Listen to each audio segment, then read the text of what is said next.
Ladies and gentlemen, Monday is here. We weren't live on Friday. That's a me problem. But we're here today. And what a weekend of college football. We have an action-packed show for you. The SEC is the gift that just keeps on giving.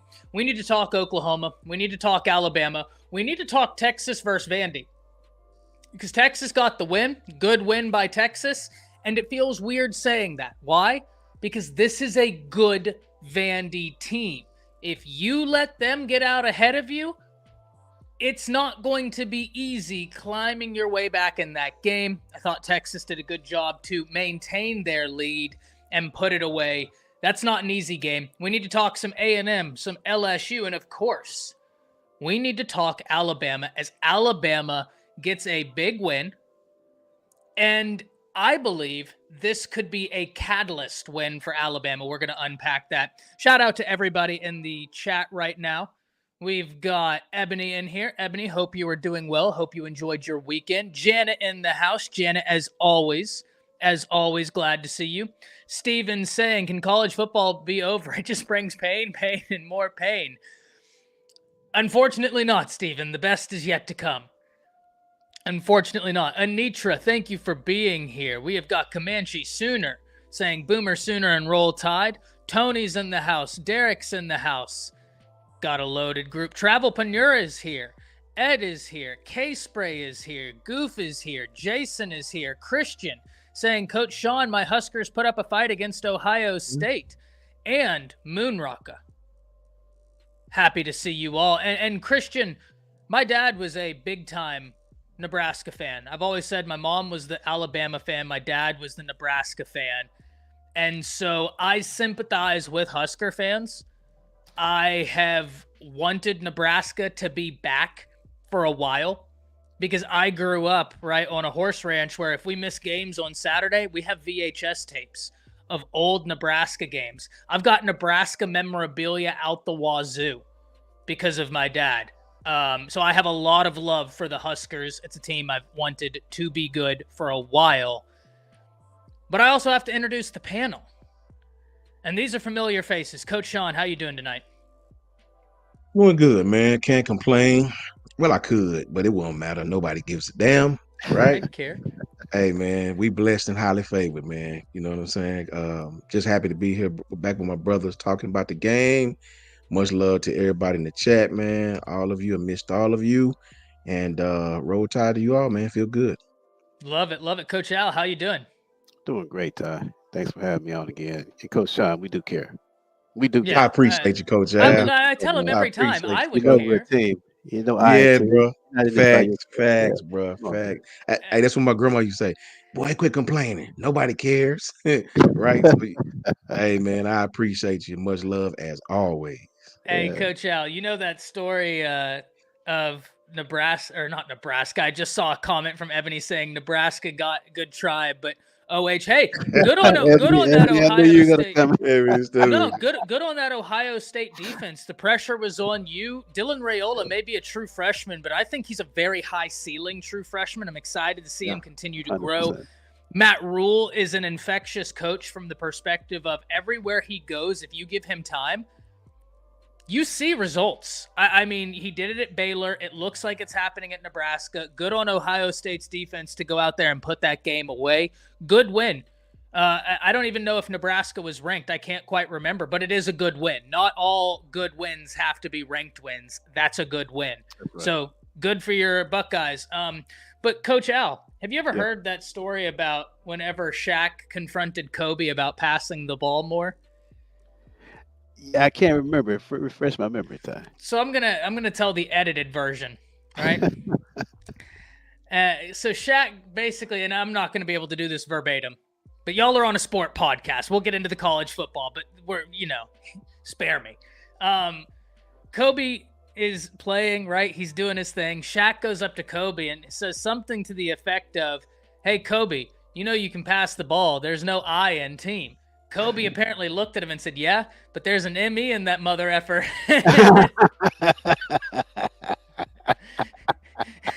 sounds like Kobe. Every time anybody says there's no I in team, all I can think about is Shaq telling that story, and I can see Kobe saying, "No, yeah, but there's an ME in it." Mamba mentality. Yeah. Hey, what are you gonna do? I got the Kobe Mamba mentality right there. Yeah. Right there. We got Anthony in the house. Anthony, your Miami Hurricanes got another good win. I mean, listen, I know that Florida State is down. That's one of those games that it's a rivalry game, right? Like they're going to play you very hard. They're going to play you with more ferocity than they may play other games. So, good win for y'all. Y'all are stacking them. Can't wait to see. I mean, who do you guys think they'll play? Probably Clemson in the ACC championship. Now that is going to be something to see. Yeah, that's going to be a game because that Clemson defense and then that offense has really found their identity, something that we're going to talk about as it relates to Alabama. But you all know we talk a lot about Alabama. We're going to start with some other games. That way we can adequately cover everything because sometimes the conversation gets away from me. And what do you want me to do? LaQuasia, happy you're in here. Moonrocka says there's an I in win. There is an I in win. Guys, let's start with this Oklahoma Ole Miss game because this was a game for Oklahoma. I hate to be this way. Nobody had you winning, right? I just hate to be this way. Nobody had you winning this game. Ole Miss, they haven't quite looked like the Ole Miss we saw at the beginning of the season once they got in SEC play, but they're still a really good team. I think that the weakness of Ole Miss is that offensive line. That defensive line is ferocious, particularly the interior of that defensive line. It's really darn good. And they've got some pieces on the back end that are really good. But I will say this, gentlemen. I thought Oklahoma played maybe their best football since the first 3 weeks. And that's saying something because in those first 3 weeks, you had two Cans and Tulane, and I'm not going to call Tulane a can. That's a good football team. Tulane's a good team, right? You should beat them. That's a good team. I've never taken away from that win. Gentlemen, OU's offense looked like they had more direction than we've seen all year. Now, it really only lasted a half, but Coach Al, I want to start with you on this. They fired their offensive coordinator. They promoted a guy in Joe John Finley that I don't believe has called plays, not at this level. Is that about as good as you're going to see where OU's offense looked as competent as they've looked all year for a half, and then it's one of those things where it's like, okay, we've gone as deep into our bag of tricks as we could go for what the time I've had, which is 1 week. And then Ole Miss is going to adjust, and then it's kind of an off-balance thing because you have an experienced defensive coordinator against an inexperienced offensive coordinator. What's your thoughts on this Oklahoma-Ole Miss game? Because I have to say, I was more impressed with Oklahoma in this losing effort than I've been with Oklahoma in a few weeks. Thoughts? Yeah, two things. That means Venables hadn't lost his team. They still want to play. Yeah, I mean that's a big thing. You gotta want to play for your coach. That's where the effort comes from. The team has to be together. So obviously they got a decent locker room. Be switching quarterbacks back and forth like that. It's just the intangible thing before you get into the X's and the O's. Because if you got a team, you might lose, but if they playing hard for 4 quarters, that's all you can ask for. The rest of it is preparation. That you can prepare them to find some weaknesses in the opponent. Jackson Arnold, he does have confidence. Okay, he hadn't lost his confidence. The other piece I would like to add is this, Ty, as it relates to the new play caller. I think, for me personally, I became a better coach once I stepped away for a minute, so I could self-analyze, critique, and see the game. Not being caught up in the fire as a play caller. So sometimes you get stuck in places on the play sheet and people get inside of your head. So when you're on the outside, if you're a receivers coach, something like that, you're wondering, well, why did coach call that? Can he see they're doing this? You can't tell him that in the game per se, because he's in the midst of it. It's hard to get him out of his flow. Maybe you can get in at halftime, but all of a sudden the OC's out. Now you got your shot. I'll be using this guy, this guy, this guy. He can do this, he could do that. So some of that came into play with a new guy on the block. Now, to Pete Golden's credit, and I thought I'd never say this. Wild times we're in, yeah.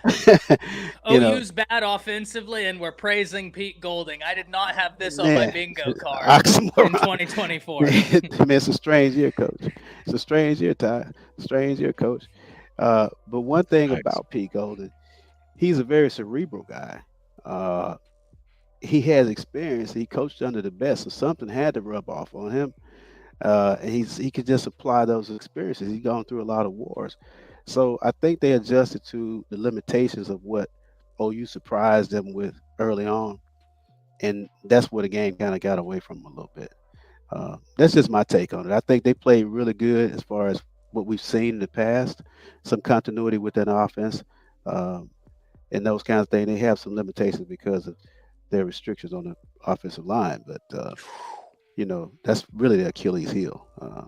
And Pete kind of leveraged that scheme that he runs, that pressure scheme, in the second half, and just starts taking pieces off away, taking pieces away, till now you can't move the ball.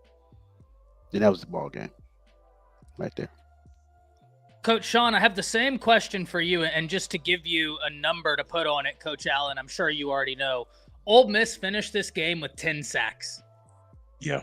That's insane.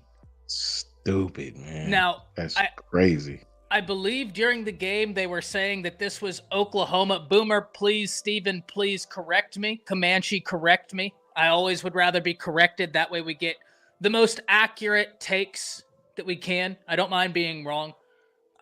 If you ask my wife, I'm wrong most of the time, so I'm used to it. But I believe that they said on broadcast that Oklahoma was on their 7th different offensive line. Yeah. Something Combination. Like I mean, it's injuries, it's musical chairs. That's not a winning recipe. I think a lot of it has to do with you just have guys injured. They actually got one of the guys, Coach Sean, from Washington, from that Joe Moore award-winning offensive line at Washington, who got injured like game 2 for the year. Right? Down for the year. They've been doing it. So same question to you, Coach Sean, right? I'm interested in your take because I was impressed with Oklahoma play calling as I've been all year, considering the quality of opponent that was in front of them and the lack of continuity they have had across the board, and now a lack of continuity from an offensive play caller. What was your thoughts? I think injuries, like you said, I think they took a toll because I like the way this guy mixed up the play calling. When I watched that game, the highlights of it, I like the way that he mixed up the play calling. I think Jackson Dart had like 170 or 80 yards and 2 touchdowns. Really nice and efficient. You know what? He didn't kill him. I think and what tells me that they were very limited is the fact that I did see this, that he ran Jackson, I think it was 24 times. Anytime I can make you run your quarterback 24 times for, I think it was 40 yards, if I'm not mistaken. 24. You're right. I mean, that, I feel pretty good. If I can hold your quarterback for 24 carries and like 40 yards. I think their running back had like 70 yards, right at 70 yards, if I'm not mistaken. I think he had like 15, 16 carries. So, for this guy being his first game, the guy was he mixed it up well. I think Jackson Arnold didn't play bad. I don't think Jackson played bad at all. I forgot what the attempts were, but to throw for 180 plus yards, 170, 180 yards, 2 touchdowns, they gave him a chance. But I will say this is the first game that I seen Oklahoma's defense just get wore out. Like Lane had them guys on the ropes, man. I think Jackson Dart threw for over 300. I think they had 2 back. I think one back had like 45 yards. The other one had like almost 30. I think they had a plethora of receivers catch the ball. If I'm not mistaken, I think it was like 7 different people to catch a pass. So that, and remember, Ole Miss is one of the top offenses in the country, man. They're not chopped liver by any stretch of the imagination on their offensive side of the ball. A lot of older guys, a lot of physicality down the red zone. For them to put up 26 points on that OU defense, man, that's pretty good, man. Right? I don't think if I had to give one really purposeful analysis, OU just didn't beat themselves like I see them doing every single last game. We know their offensive line struggles, right? but I didn't see them throwing 2-3 picks. I didn't see them. I don't know if they fumbled the ball or not, but I didn't see the costly turnover from the quarterback position. And I think, that's the reason why they were able to sustain, what was it, 14 points, 14, 17 points. 14. If I'm an Oklahoma fan, at least you didn't give them the ball. Like, you didn't just, it wasn't multiple picks, back-to-back series and things like that. Jackson Arnold played fairly decent, you know what I mean, to be on the road. No, were they at Oklahoma or at Ole Miss? They were at Ole Miss. Yeah, they were Okay, at the yeah. Grove. So these guys were on the road to come in, throw for almost 200. This just may be who Oklahoma is for the rest of the season. And me personally, I would go with that lineup. I would have Jackson in there. I would leave Jackson alone. I'd let that young man get comfortable. I'd develop me another receiver or two, and I would stick with the running game as far as with the running backs. Even if I got to switch running backs, 24 carries is that's just a lot to ask a QB to take the ball. And I get it. Play breaks down, you run. I totally understand, but 24 carries for 39, 38, 30, whatever it was, yards. Yeah. That's not really helping them at all. That's a lot of carries, and the coach. A lot of carries, man. For a quarterback, yeah. Yes, it is. That's a lot of carries for a quarterback. And but I will say, at least Oklahoma, if I'm an Oklahoma fan again, at least they didn't give the game away with turnovers. And that's always a positive. They ran it 50 times. Right. Exactly. Yeah. I mean, I haven't seen OU commit to the run like that. Not like that. Not like that. Yeah. Not like that. Right. Yeah. Facts. They were trying to shorten the game because they knew.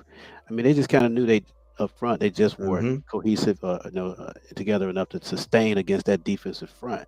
So you got to shorten that game against Ole Miss. When you just not quite on that level just yet.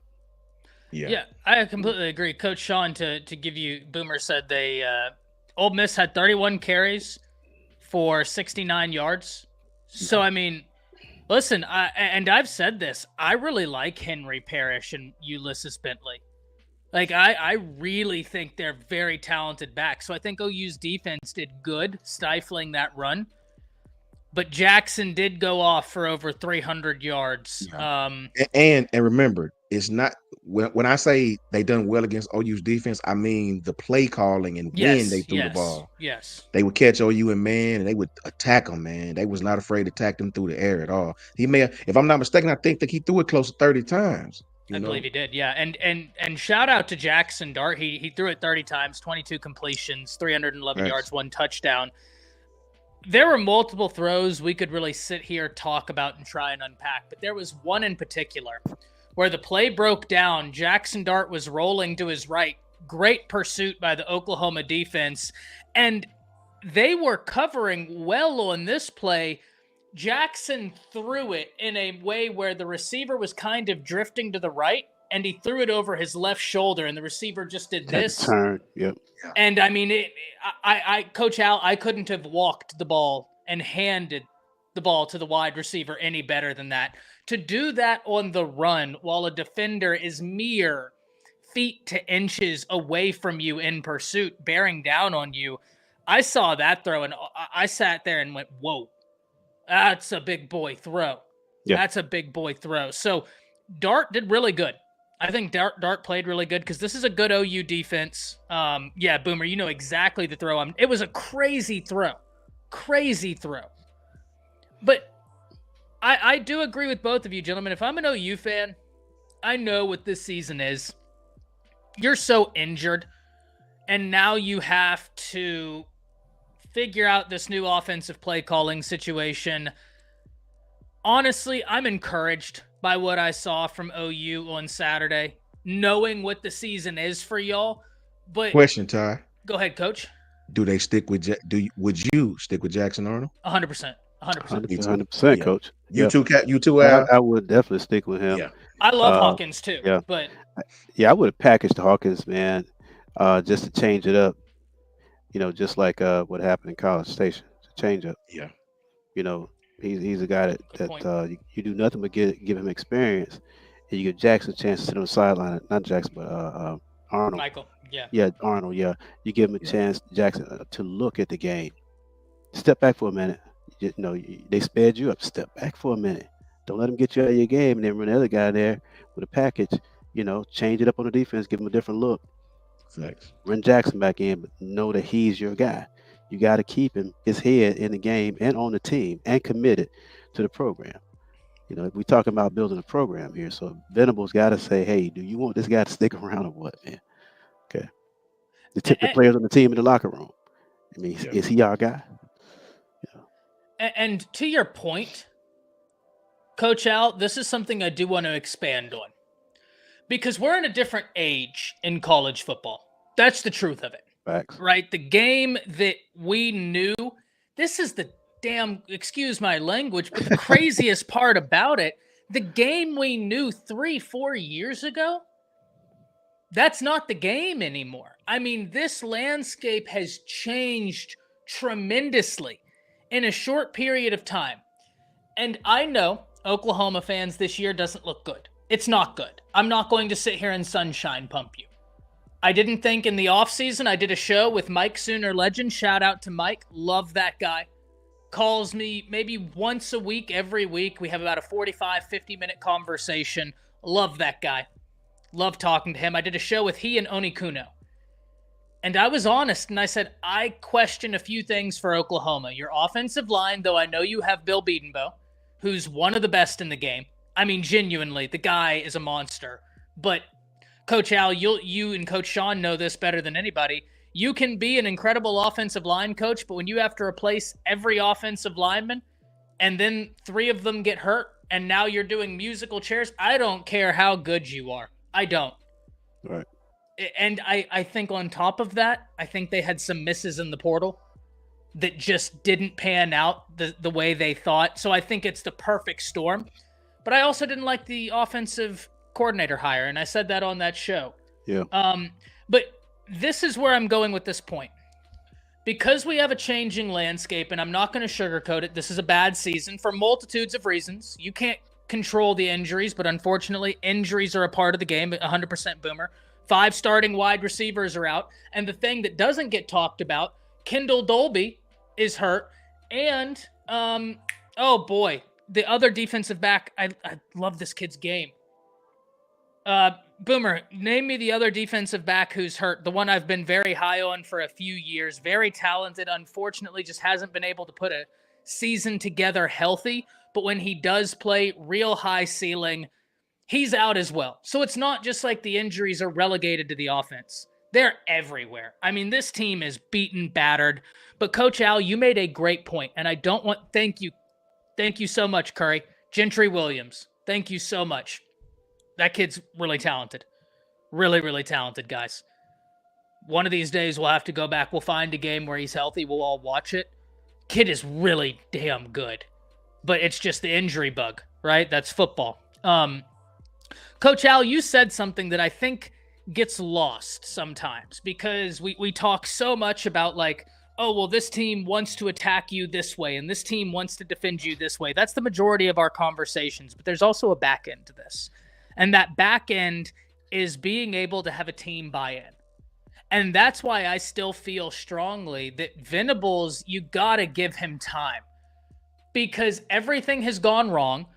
I think you moved off of your quarterback, Jackson Arnold, too quickly. Too quick. Listen, I'm not going to sit here and tell you that he played well, but I also think you moved off of him a bit too quickly, especially given how much Seth wasn't doing, quite frankly. You flip-flop quarterbacks, and yet the buy-in is still there. This is a man that has been able to recruit at a high level for Oklahoma. Oklahoma sitting at number 11 in the nation right now. We still have over a month before whatever it is going to be now. It's not signing day anymore. I don't even know what it is. The day, that's what we'll call it. This guy's held it together, and there's a buy-in there. Now, buy-in won't keep you hired, but in today's college football, I do find it to be notable. Guys, quickly, what's your thoughts on that right there? Well, I'll say this quickly. Go look at Clemson. Yeah. They got beat like a drum by Georgia. Everybody wrote them off. Yeah. Guilty. Yours truly included. Guilty. Yeah, no, I've learned from that. Guilty. 100%. They looked like they were just in disarray. I mean, the defense was lights out in the first half against Georgia, only giving up 3 points. but the offense looked like they just didn't even show up on the plane, man. Now all of a sudden, man, that's the whole thing about a football season. Sean, you know this too. You got spring practice, summer workouts, fall camp. It's a process, man. And you got to be mentally tough, man, to get through that whole thing. And you got to have some dudes in the locker room that's gonna keep everybody together. Y'all over playing PlayStation doing this. Y'all talking. Hey, you got to step up. You ain't in your book. You ain't you ain't this. You ain't that. That's chemistry. And it starts at the top with the head coach and the position coaches, the coordinators, and all that kind of stuff. You got to keep these guys locked in and keep working. Say, hey, don't worry about the record. Don't worry about what the score is right now. Let's just keep working, man. Let's keep. It's gonna click. I promise you. Get some cut ups. Show the guys when y'all play this sequence of plays right here. That's what we want out of you all the time. It's those kinds of things. So Clemson is I think a great example of hey, look, just let everybody else talk what they want to say. We're gonna do our thing. And I give Venables out of that system. He's out of that Clemson. He knows what winning looks like. Yeah. He knows what winning at the highest levels for a sustained period of time looks like. And he can show the guys his rings. When he got those, you got to listen to a guy like that. Okay. So that's my take on it. I 100% agree. And I love the Clemson callback because I don't know that there's a better analogy. Right. And Right. I cooked. Jance and I came on this show and we cooked Dabo. And he's cooked us in return. I thought he had lost his mojo. I did. And hey, I will always be the first to admit when I'm wrong. I was wrong. I've had to eat crow, and college football is something I'm usually very happy when I'm wrong, right? I don't know why, but I get more joy sometimes out of being wrong than right, because the alternative is bad for a lot of people, right? If I'm right and you're bad and things are going downhill, that's bad for an entire team, every kid in that room, every coach. If I'm wrong, then it's just bad for me. Right? So it's like, okay, that's cool. That's cool. Coach Sean, thoughts before we move on to Texas and Vandy, that absolute fist fight. I agree 1,000%. I agree. That was the perfect analogy, Clemson. Also, I think Brent may have, and every coach is guilty of it at some stage of his career. I think Brent may have panicked a little early because Oklahoma's schedule is two-ply that of Texas, right? Texas, they were awarded, even having Quinn Ewers go down, and they were awarded some games where they didn't really panic. We can put the Manning kid in against this team and that team. They had a schedule that lined up for them to be able to experiment with some things. Oklahoma's schedule is not that. You better know what you're doing with Oklahoma's schedule. You're gonna look up and you're gonna have a less than 500 record if you're not careful. So I do understand where Brent is coming from in that aspect. Trying to find that lightning in the bottle and maybe we can hit for the rest of the season. It's just unfortunate. Oklahoma's schedule is very, very, very tough, man. And Texas is not calling Texas not tough. It's just not as tough as Oklahoma's is, and I think that had a lot to do with it. I don't think anybody would say you're wrong there, Coach. Michigan is a team with a good defense, no offense. Oklahoma was a team with a good defense, no offense. Mississippi State isn't good this year, but I do like their quarterback, right? And I do think that kid can do damage. But Mississippi State, down year for them. They've had so much up, down, all around. Now, they did have a tough game against Georgia. Vandy is a game now that we're looking at, and before the season, we're like, oh, you got Vandy, right? Like, you can't sleep on them, but that's a W. You can't just look at Vandy now and say W. They will kick you in the ass, and you'll look up, and you'll be like Alabama and be like, what the heck is going on right now? Almost happened to Texas. That's why I do say that is a good win for Texas. That's a tough Vanderbilt team. Yeah. Schematically, very tough, very aggressive. Diego Pavia is what college football is about. That young man right there, if I'm not mistaken, like no offers out of high school and has just worked his way up, and now he cannot be denied. Love to see those stories. Yeah, I love that kid as well. And I will say, when you look at Oklahoma, like you was talking about Tulane earlier, to play Tulane, and from Tulane to go right into the Tennessee game, and from the Tennessee game to go right into the Auburn game on the road, and then your rival Texas right after that, then South Carolina right after that, then South Ole Carolina's Miss good. right after that. I mean, Texas don't face that, man. No disrespect to Texas. You know, Texas is a great football team, but they definitely gave Oklahoma the tougher of the two schedules this year. Oh, I agree. I think Oklahoma has the second toughest schedule in the SEC. That's I think tough, Florida's man. is the toughest. I don't know who Billy pissed off at the SEC office. Yeah. I thought Florida had the toughest schedule I may have ever seen. That's just ridiculous. Oklahoma, very tough schedule. I thought Alabama had a normal schedule for Bama. Let's be honest here, right? Like, that's your normal Alabama schedule. So I can't even just say like, oh, Alabama had this crazy hard schedule, because Bama's used to playing A&M, LSU, Ole Miss. They're used to that. And you didn't get A&M or Ole Miss this year. You got Georgia. You got South Carolina. So I can't say that that's just like we're used to these schedules, right. Being Alabama fans. I can't even just throw Alabama in the conversation for good conscience. I think it's a tough schedule, but not otherworldly. What's your thoughts, Coach?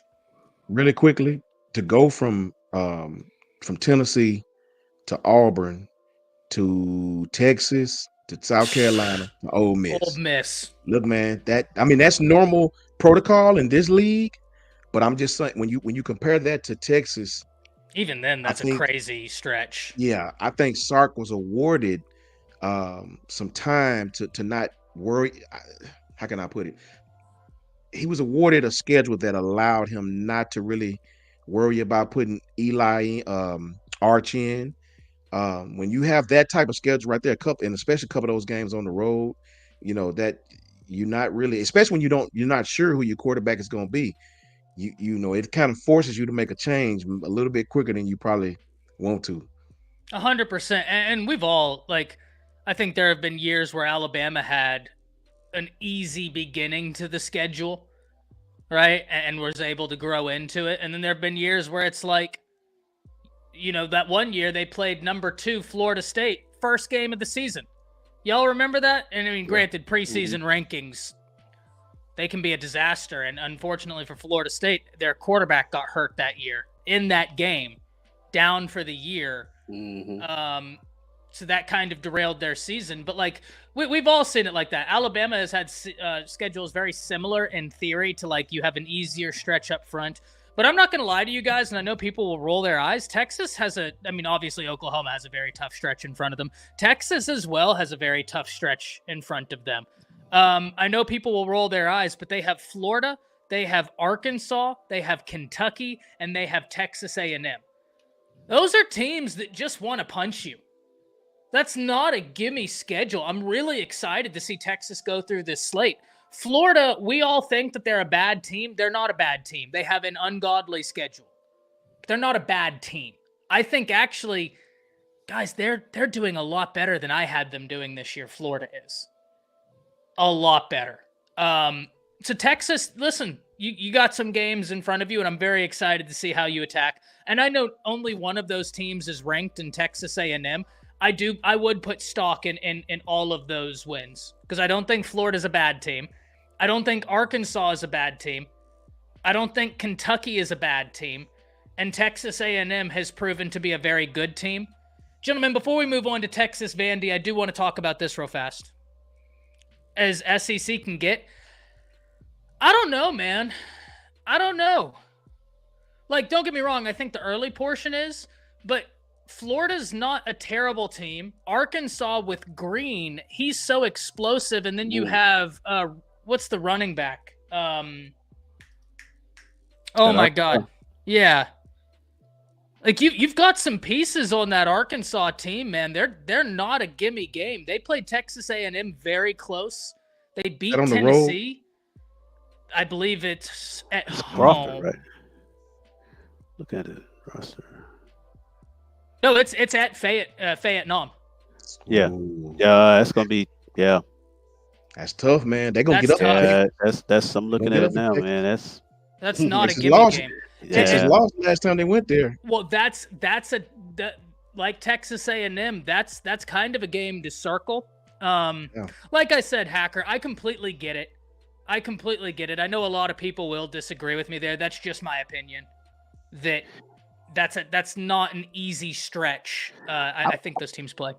I would tell you this. I'm looking at Arkansas' schedule. They got Ole Miss at home this coming Saturday, and then Texas the following at a bye week. Okay, they got a bye week in between there. So now you're gonna go playing Lane Kiffin, creative guy trying to space the field, and Sark, which is a similar kind of dude. Yep. Great prep. That really sets up well for them, to see how they defend spacing against Ole Miss. Then you got a week to prepare on bye for Sark. I completely agree. Arkansas is probably about 7 to 10 points better at home too. They That's play what I'm well saying. at home, man. They play very well at home. Yeah. But they just chopping wood, man. These kind of teams like this, I love the mentality. They're not looking at the postseason, putting pressure on yourself. Hey, we got to make the playoffs. They're just trying to play good football and get better and better and better, which is where the good teams really should be focused. But sometimes we get ahead of ourselves and look past teams that we think we're supposed to beat. New day now, okay? So that's why it's going to be interesting to see how these teams that like Clemson, they love us. They reset, got punched in the mouth, got it together. Maybe like our team. Who knows? We'll see. But we just got to start playing one game at a time. We got to play 4 quarters. We got to put 2 halves together. We got to play complementary football for once. My partner Kelvin 100%. Wyndham, he's from Lawton, Oklahoma. Played at Eisenhower High School. He played with me up here. And Kelvin, huge Oklahoma fan. He says, he told me, he was like, bro, in this conference, we don't get no breathing room. And I'm like, man, that's just the norm. I mean, it's norm to have Ole Miss this week, Arkansas the next week, Tennessee the week after that, Bama the week after that. I mean, it's just no breathing room, man. And he's seeing that. He's seeing how, he goes to a lot of these games and he's seeing how the away crowds get up to play you, and that's the difference. I think the slogan is it just means more. Yeah. Facts, it just means more, man. I 100% agree. We talk football 12 months a year in the South, man. That's it. Yeah, we really do. Otherwise, that's all we do. We take your Southern card away from you. Well, speaking of Texas, they're coming off of a close-fought win against Vandy. And like I said, I get it. Vandy's 5-3. They're 2-2 in conference. This is a good Vandy team, right? I don't know how Georgia Southern beat them. I'm really going to have to go back and watch that game. But I don't know how they did it. Vandy must have completely overlooked them. 100%. It was right here in Atlanta, by the way. Georgia State. Yeah. Was it Georgia State and I said Georgia Southern? Yeah, Georgia State. Right here in Atlanta. Yeah. Okay, that's my mistake. Thank you very much for the correction. But Texas gets out of there 27-24.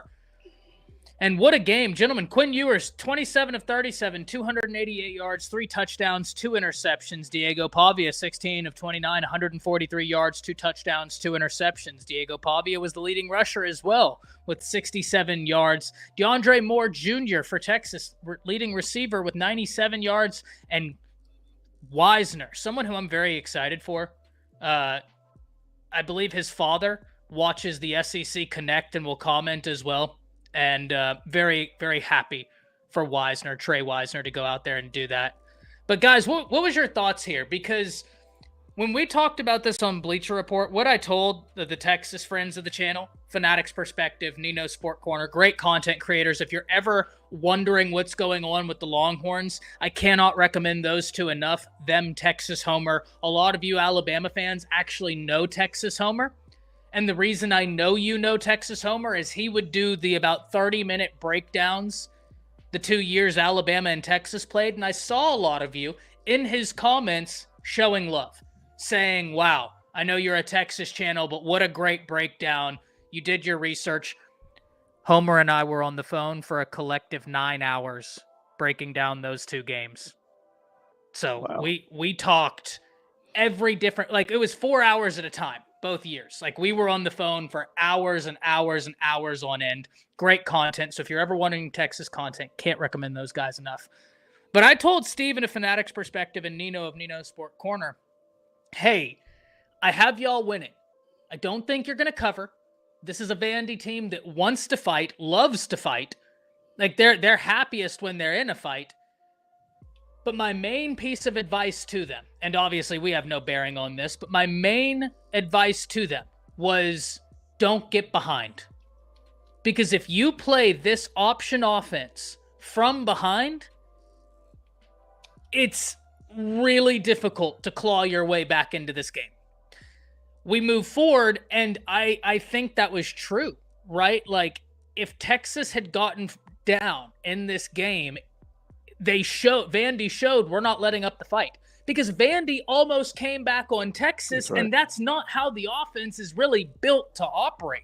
It's not really an offense that you bet your bottom dollar will come back on you. It's an offense that if they get out ahead, damn, like you're in for a long day. Coach Al, what was your thoughts with this Texas Vandy game? Guys, as always, as it happens once every show, I'm going to turn the keys over to y'all. I got to get water. As you can see, I've already gone through a Topo Chico and a full thing of water, so I will be right back. I apologize.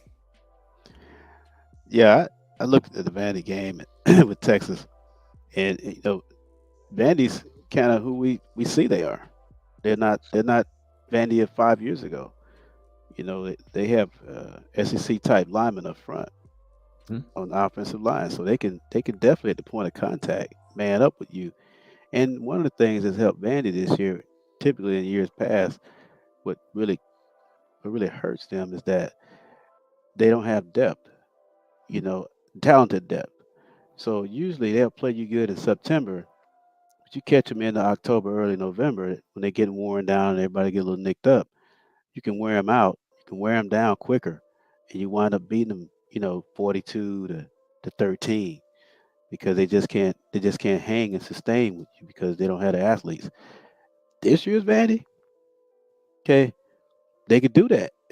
You look at the offensive linemen; those dudes 6'5", 310. They look like they've been in the weight room. Okay, so that means that they can lean on you too.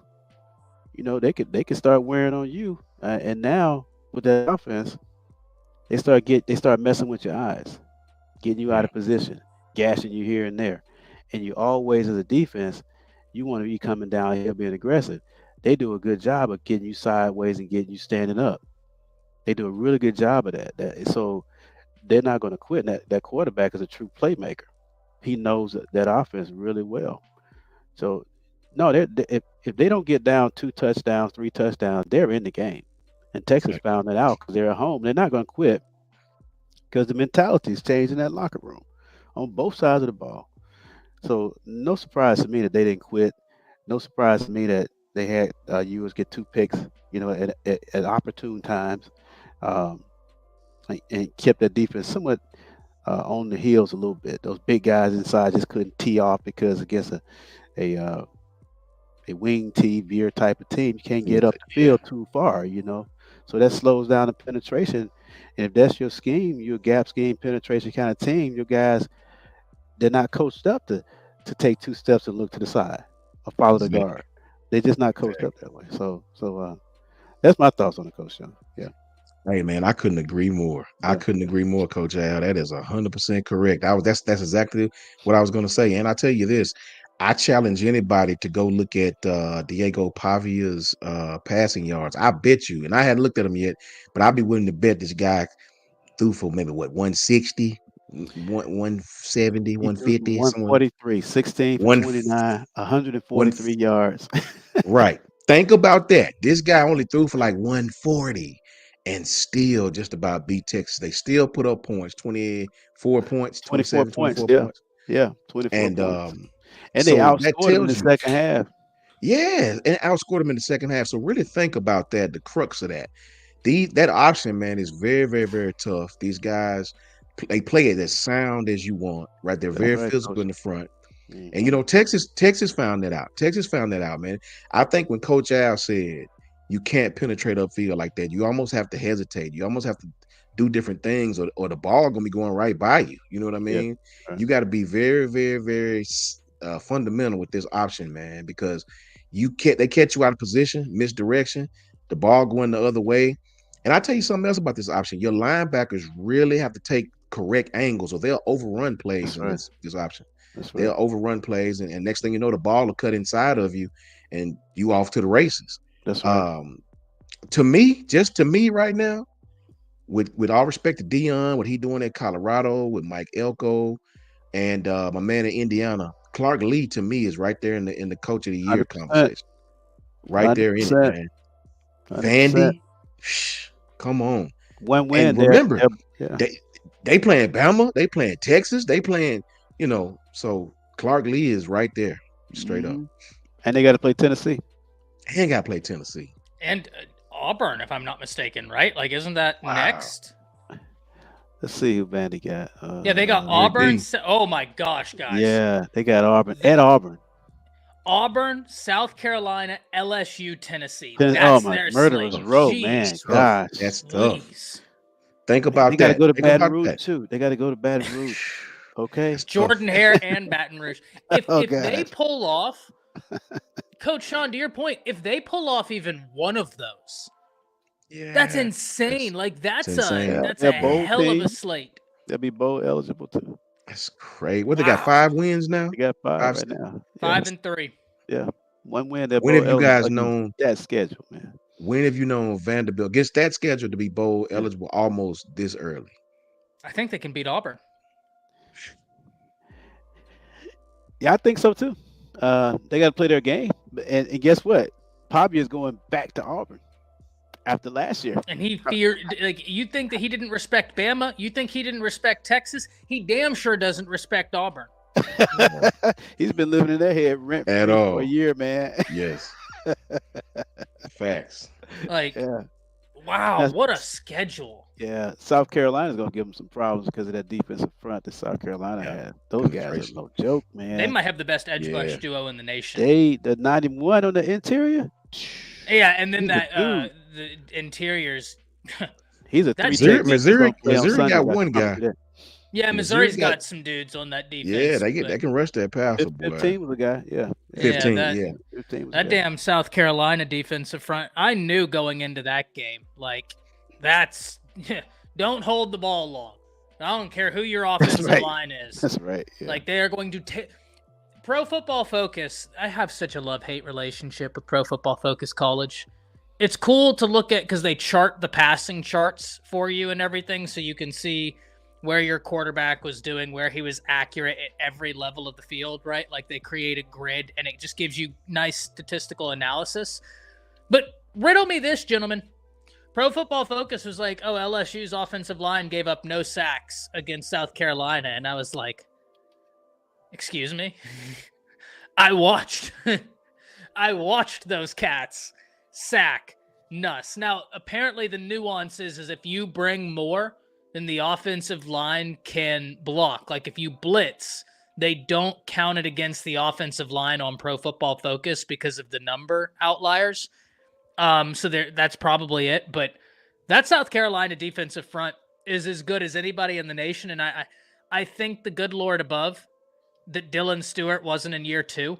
Because can y'all imagine him next year when he's been in a college strength and conditioning room for a year? Yep. That kid's going to be a problem. Strength to power is going to be crazy with him, man. Or speed to power, should I say, with him. He's already twitchy. And all he has to do is develop a counter move to what he has right now with that power. You're going to have problems with that guy, man. And the thing is, he has some, Coach Al, but like you said,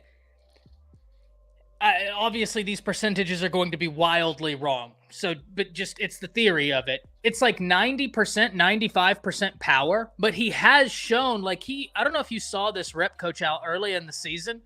He did a rep and the offensive lineman went to put his hands on him and he got so low to the ground. I mean, just dipped all the way down and then exploded right past him. Didn't even touch the tackle, and the tackle actually fell on his face because I've never seen someone do what he did. It almost looked like he crawled past the guy. But then we really haven't seen that since. He did a spin move. To your point, once he gets that bag of tricks, Hide your Lucky Charms. Yeah, there's a song out there that applies to him. It's called "Dip, Baby Dip." Come Yep. on now, dip. Yep.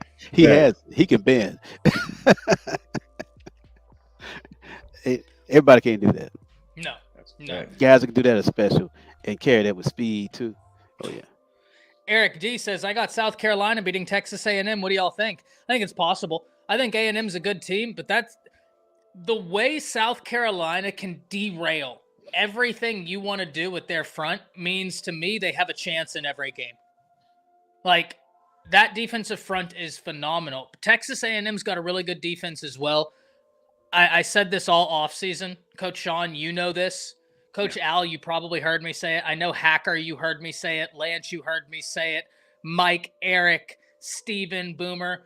I loved the Mike Elko hire. I thought they genuinely knocked it out of the park because Mike Elko already knows the roster. Like, he knows a lot of that roster. He recruited a lot of those guys. So for him, it's coming back into a situation, and while there's some new faces, he's just looking at it like, I already have the personnel in a lot of key areas because I recruited you. And so key nugget. He was a disciplinarian. Him and Jimbo didn't see eye to eye, because Jimbo was trying to be buddy. This guy wanted to put belt to you know what, and they just didn't see eye to eye. This guy's a disciplinarian. Like he's about that. So yeah, How about that? You know, one thing I will say about the game of football, I don't know how you play it without discipline. Facts. I've had both coaches too. You're right about that. I mean, you know, I hated these guys, man, yelling at you all the time, spitting in your face. Yeah, fact. You know, drive you in the summertime, you mess up, it got you rolling on the field, man. But man, you're gonna be so mentally hard. Yep. versus letting you slide here and letting you do that, trying to reason and talk like a pro coach when you're not raising your voice. At that time, you're not developed enough so that you can at a pro level. That's your job. Yeah. Okay. That's a good I point. mean, a guy he's gonna take your spot and cutting your money, so you got to take it seriously. But when you're a high school kid, a college kid, now it's kind of changed now because the pay-for-play thing, But the fact of the matter is, you don't get in somebody's they don't know what it feels. Yeah, man. I'm just saying. So Elko, he got their attention. Okay. That's a fact what Coach said. 100%. Facts. I've had both. I had a nice coach that recruited me. He got fired by my sophomore season. There you go. Disciplinarian came in, bro. I mean, we used to had to be a study hall, coach. We somewhere doing something else. We go in the study hall, write our name down, and leave. Right? He was cool with it. Right? As long as you bring the grades home, he wasn't tripping. Miss study hall with Coach Coop. Man, you gonna run for days. That's what your eyes are green. Man, we wasn't missing no study hall. And you miss a play, you being so nervous to mess up, you're not gonna mess up. That's right. You know what I'm saying? That's Facts. Right. Crazy, man. Well, speaking of Mike Elko, let's talk about this A&M LSU game before we dive into Alabama, Missouri. We don't have to spend much time on it, but LSU is the next opponent, so we wouldn't be doing our due diligence if we didn't bring it up. Guys, I wanted LSU to win this game. If you're a Texas A&M fan watching, it was for selfish reasons because Alabama plays LSU next, and I wanted LSU to be undefeated so that if Alabama walks into Baton Rouge, beats them, you can't be denied. If Alabama was to do that and then win out, you couldn't be denied a 12-team playoff spot. You'd have 2 top 10 wins under your belt. Like, you'd be in. Yeah, first half. I initially, Sean, I'm gonna tell you something. And I ain't mean to jump in. But no. This is a round. You know how you feel about Tennessee. Yes, that's how I feel about LSU. Hey, I understand. Okay. Has Coach Sean told you what happened whenever he went to LSU? No. Them dudes is crazy. They peed on our car, bro. They pissed on his car. Man, yes. I tell you, man. I told my bro, take them deadgum Alabama flags off. I ain't taking them down. It's gonna be okay. We come back, they had bent the flags down, tried to break it, but they was that thick plastic, so they didn't break. and nice little streak down the car, and nice little fumes that I got when I walked to the passenger side door. All right. And people are Yeah, crazy, bro. yeah. You get that from the folks across the town in the powder blue and gold too. Yes, I already know. I guess it's in the water in Baton Rouge. It's I in guess. the, I know about, yes, I know you know, about that school. you know. So Boy, yeah, man. But Ty, I'm with you. I in a way, I wish they had gone and beat Texas A&M for selfish reasons. yeah. For Bama, so we Bama folks. So and we get the opportunity to beat a 8th ranked team or a 7th ranked team or a top 10 team, might push you back up in the polls a little bit more. So Well, especially because you're Bama's 14th right now. 14. LSU was 10th. If they would have beaten A&M, they may have remained at 10, but you could have seen them even go up a rank or so just because A&M didn't have an SEC loss. Right. That would have been really good for Alabama. Now, I still think that long season to go. I know that it's not on paper, but there's a lot of football to be played. LSU is still a must-win game. Still puts Alabama in the conversation. Really excited about that game. But now let me jump out of being an Alabama fan and go back into being a college football fan, and we can talk about this game. Great win by A&M. They went to Reed and never looked back. LSU had no answer for that Reed kid. No answer whatsoever. And you know what's interesting, gentlemen? Colin Klein, the offensive coordinator for A&M, his offenses work better with that mobile quarterback. That's what they do. Reed is a more natural fit, in my opinion, for what they want to do than is Weigman. So when he came in, they attacked. This is a good A&M defense. They've got players on this defense that are very talented. They were able to take it to LSU, and LSU hopped out on them quick. Did not last long. Coach Sean, I'm going to start with you on this one because I haven't gotten to totally rewatch the game. I told Coach Sean and Coach Al this. In Denton, they did a Day of the Dead Halloween festival at night. My wife and my brother-in-law were here. My wife obviously lives here. That was a weird sentence structure. My brother-in-law came to stay with us on Saturday, watch some UFC, watch some football, and I stayed here while my wife and her brother went to the square to take in the festivities while I was doing the Bleacher Report post-game, and then I ended up going up there.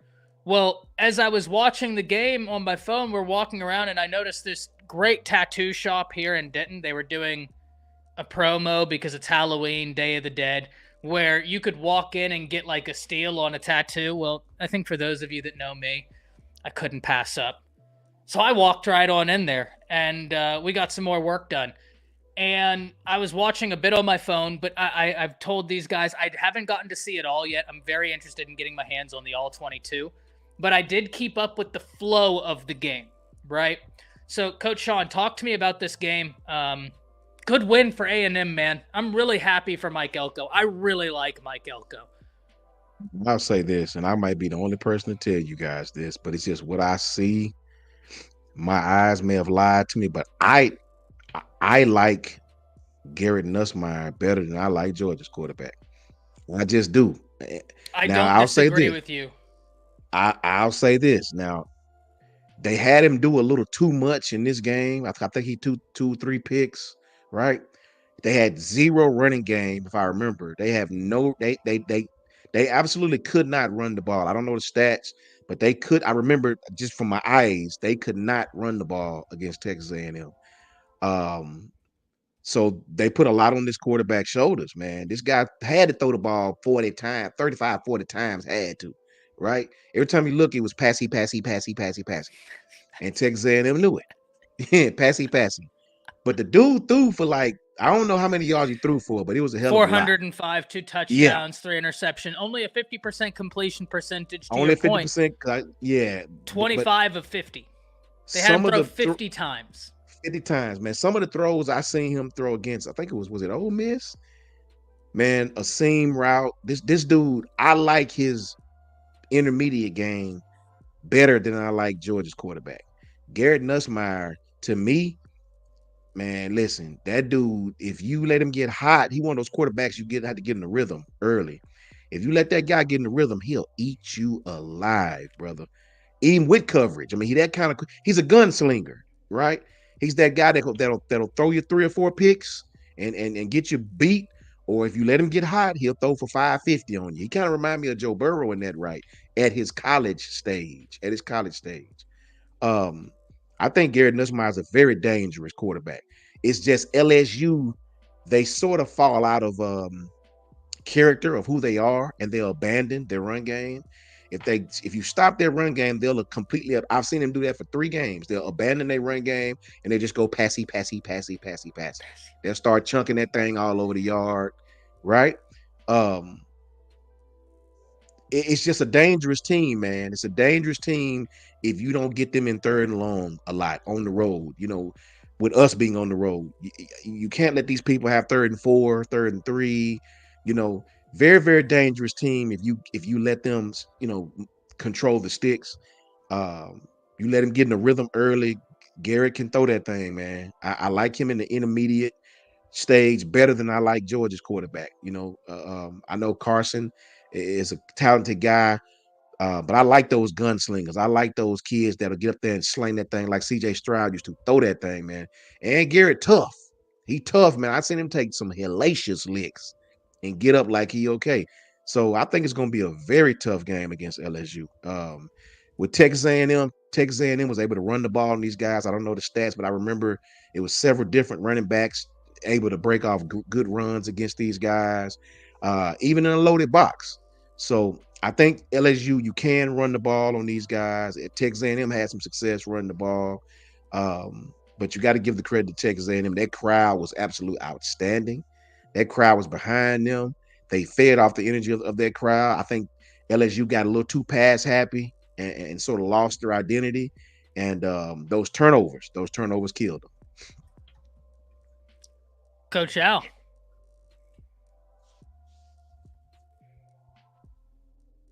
Oh, you're on mute. Wouldn't be a live show if we weren't muted. Yeah, sorry about that, guys. It usually be me, Coach. It usually be me. It's time to be respectful, guys. But yeah, I agree with Coach Sean, man. Everything, because he's a gunslinger. The guy has tremendous arm talent. Yes, he does. He's just a natural passer of the football. You got to love him. In fact, I think Nick Saban said it early on in the year that Nussmeier is probably the best pure passer in the SEC. Nick knows this. So I'm with Sean, man. Now, one thing I would tell you, Lance and I were chatting back and forth a little bit in the chat, that one thing the SEC this year, more so than any year, on the road is tough. Mm-hmm. And the 12th man is real in Kyle Field. Okay. And so communication in offense is big. Okay. So that affected the game. I mean, it affected Alabama and Tennessee. Let's just face it. Even the board came out and said that the crowd noise did affect what they were trying to do in with the offense. So, but I liked what Elko, his game plan was getting us off his spot. And off platform, he's not the greatest guy. He missed some throws. His receivers this year at LSU is probably down just a notch. Talented, but down just a notch as far as those real go-to guys. It's undeniable. They had a lot of drops. Aaron Anderson is a guy we got to watch. Yeah. Okay. He got some wheels. Okay. Lacey as well. Lacey has jets. He's just finding himself back, getting into the flow. He's so kind of like Kobe Prentice. He's been out for a few games and just getting back in sync on the same page. It's going to take a few games for him, just like Lacey. But that's Texas A&M did what they had to. Going back looking at that game, I was looking at some of the different pressures that Elko was throwing at Nuss, just to kind of get his eyes down. Okay, and patting the ball and then getting him off his spot and moving him outside, and he's on. Look how many times he had to break the pocket, break contain, and he wasn't in rhythm like Coach Son was saying. So they had a serious game plan, and they forced LSU off first down stuff to run. So now they did what Tennessee did to us. to cause Milroe to throw it 47 times or 48 times. That's not what you do. On the road against a team that you're trying to beat. You got to balance the offense out. So they made him one-dimensional. They paid the price. Yeah. And LSU still almost came back. This is a good LSU team. Right? Check the legit, man. Yeah. Ty, one of y'all check the run stats for Texas A&M. I got the run stats for both teams, Coach. You want Texas A&M first? Yeah, Texas A&M. 46 carries as a team, 245 yards, averaging 5.3 per 5 touchdowns. Excuse me. We look, Christ on a bike. Connor Weigman went 6 of 18, 64 yards, and had a QBR of 12.9. All righty then. For LSU, it was 22 carries for 35 yards, 1.6 yards per carry. 1.6 yards per carry. That's a fact. That's crazy. That's crazy, man. Because as a team, Texas A&M went 8 for 20, Coach, in the passing game. 8 for 20. They just ran the ball. They put up 38 points. 38 points. 38 points. And 8 for 20. Okay. Oh, and by the way, they weren't running outside. They were running inside zone. Dangerous. Straight downhill. Yes, sir. Okay. That's the part I remember more than anything. I remember that Texas A&M was just gashing them, bam, bam, bam, and they can't stop these dudes. It wasn't just this 14 carries for 207 yards by one person. It was if I remember, it was like two different backs. Three people had over 50 yards rushing for Texas A&M. Marcel Reed, 9 carries, 62 yards, averaging 6.9 per, 3 touchdowns, along of 20. Le'Veon Moss, 14 carries, 83 yards, averaging 5.9 per, 2 touchdowns, long of 25. Amari Daniels, 12 carries, 91 yards, averaging 7.6 per, 0 touchdowns, a long of 28. Gentlemen, to take it a step further, there were 1, 2, 3, 4, 5 guys who ran the ball for A&M that averaged over 5 yards a carry. That's Terry what I remember. Bussey was 2 for 10. That kid right there in high school was legit, guys. Oh, was he? Yeah. Oh my gosh, down here in Texas was just ridiculous. Just ridiculous. I've been very happy to see him do his thing. Listen, this is one of those games I picked LSU to win. I was wrong. And even though in a roundabout way it does hurt Bama because you wanted LSU to be undefeated, I'm very happy to be wrong. I like Elko, guys. I do. I've said all offseason that I thought it was a home run hire. I loved the hire. And this is, the conversation I want to have isn't even about this game. This is real damning on Jimbo. Yes. This is really damning on Jimbo. If you were a team that needed a coach and you were thinking, I might give Jimbo a call, and now you're watching what Elko is doing. The year after he left. That's crazy. 1 year, Coach. One year. You're just probably sitting there being like, never mind. I'll go back to the drawing board and I'm going to figure this out. Ty, what I would have loved to be a fly on the wall is those early team meetings with Elko.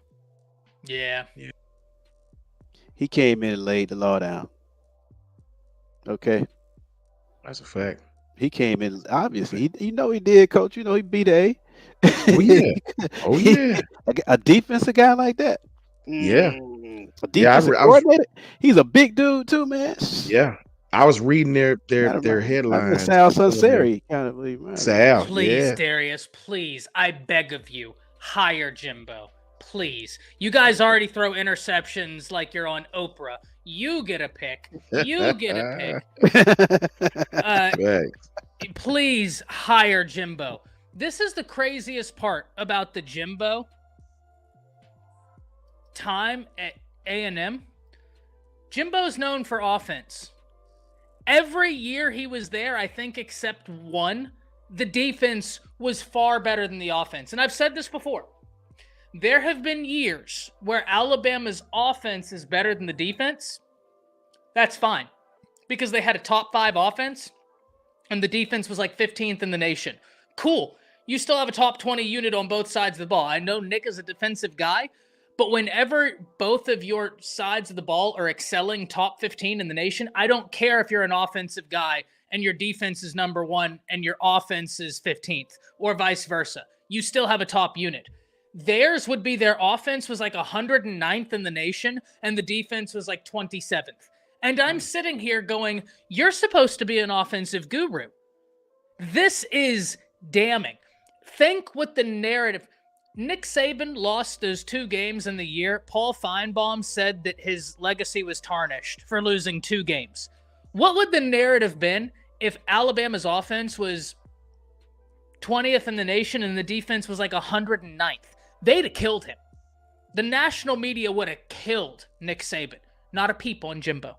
Not a peep. He can recruit so well, and he could. But the guy can't coach his way out of kindergarten. I'm sorry. I'm just going to say it. Okay. Whatever he has, I want. You're feeling real good right now, Darius. Darius.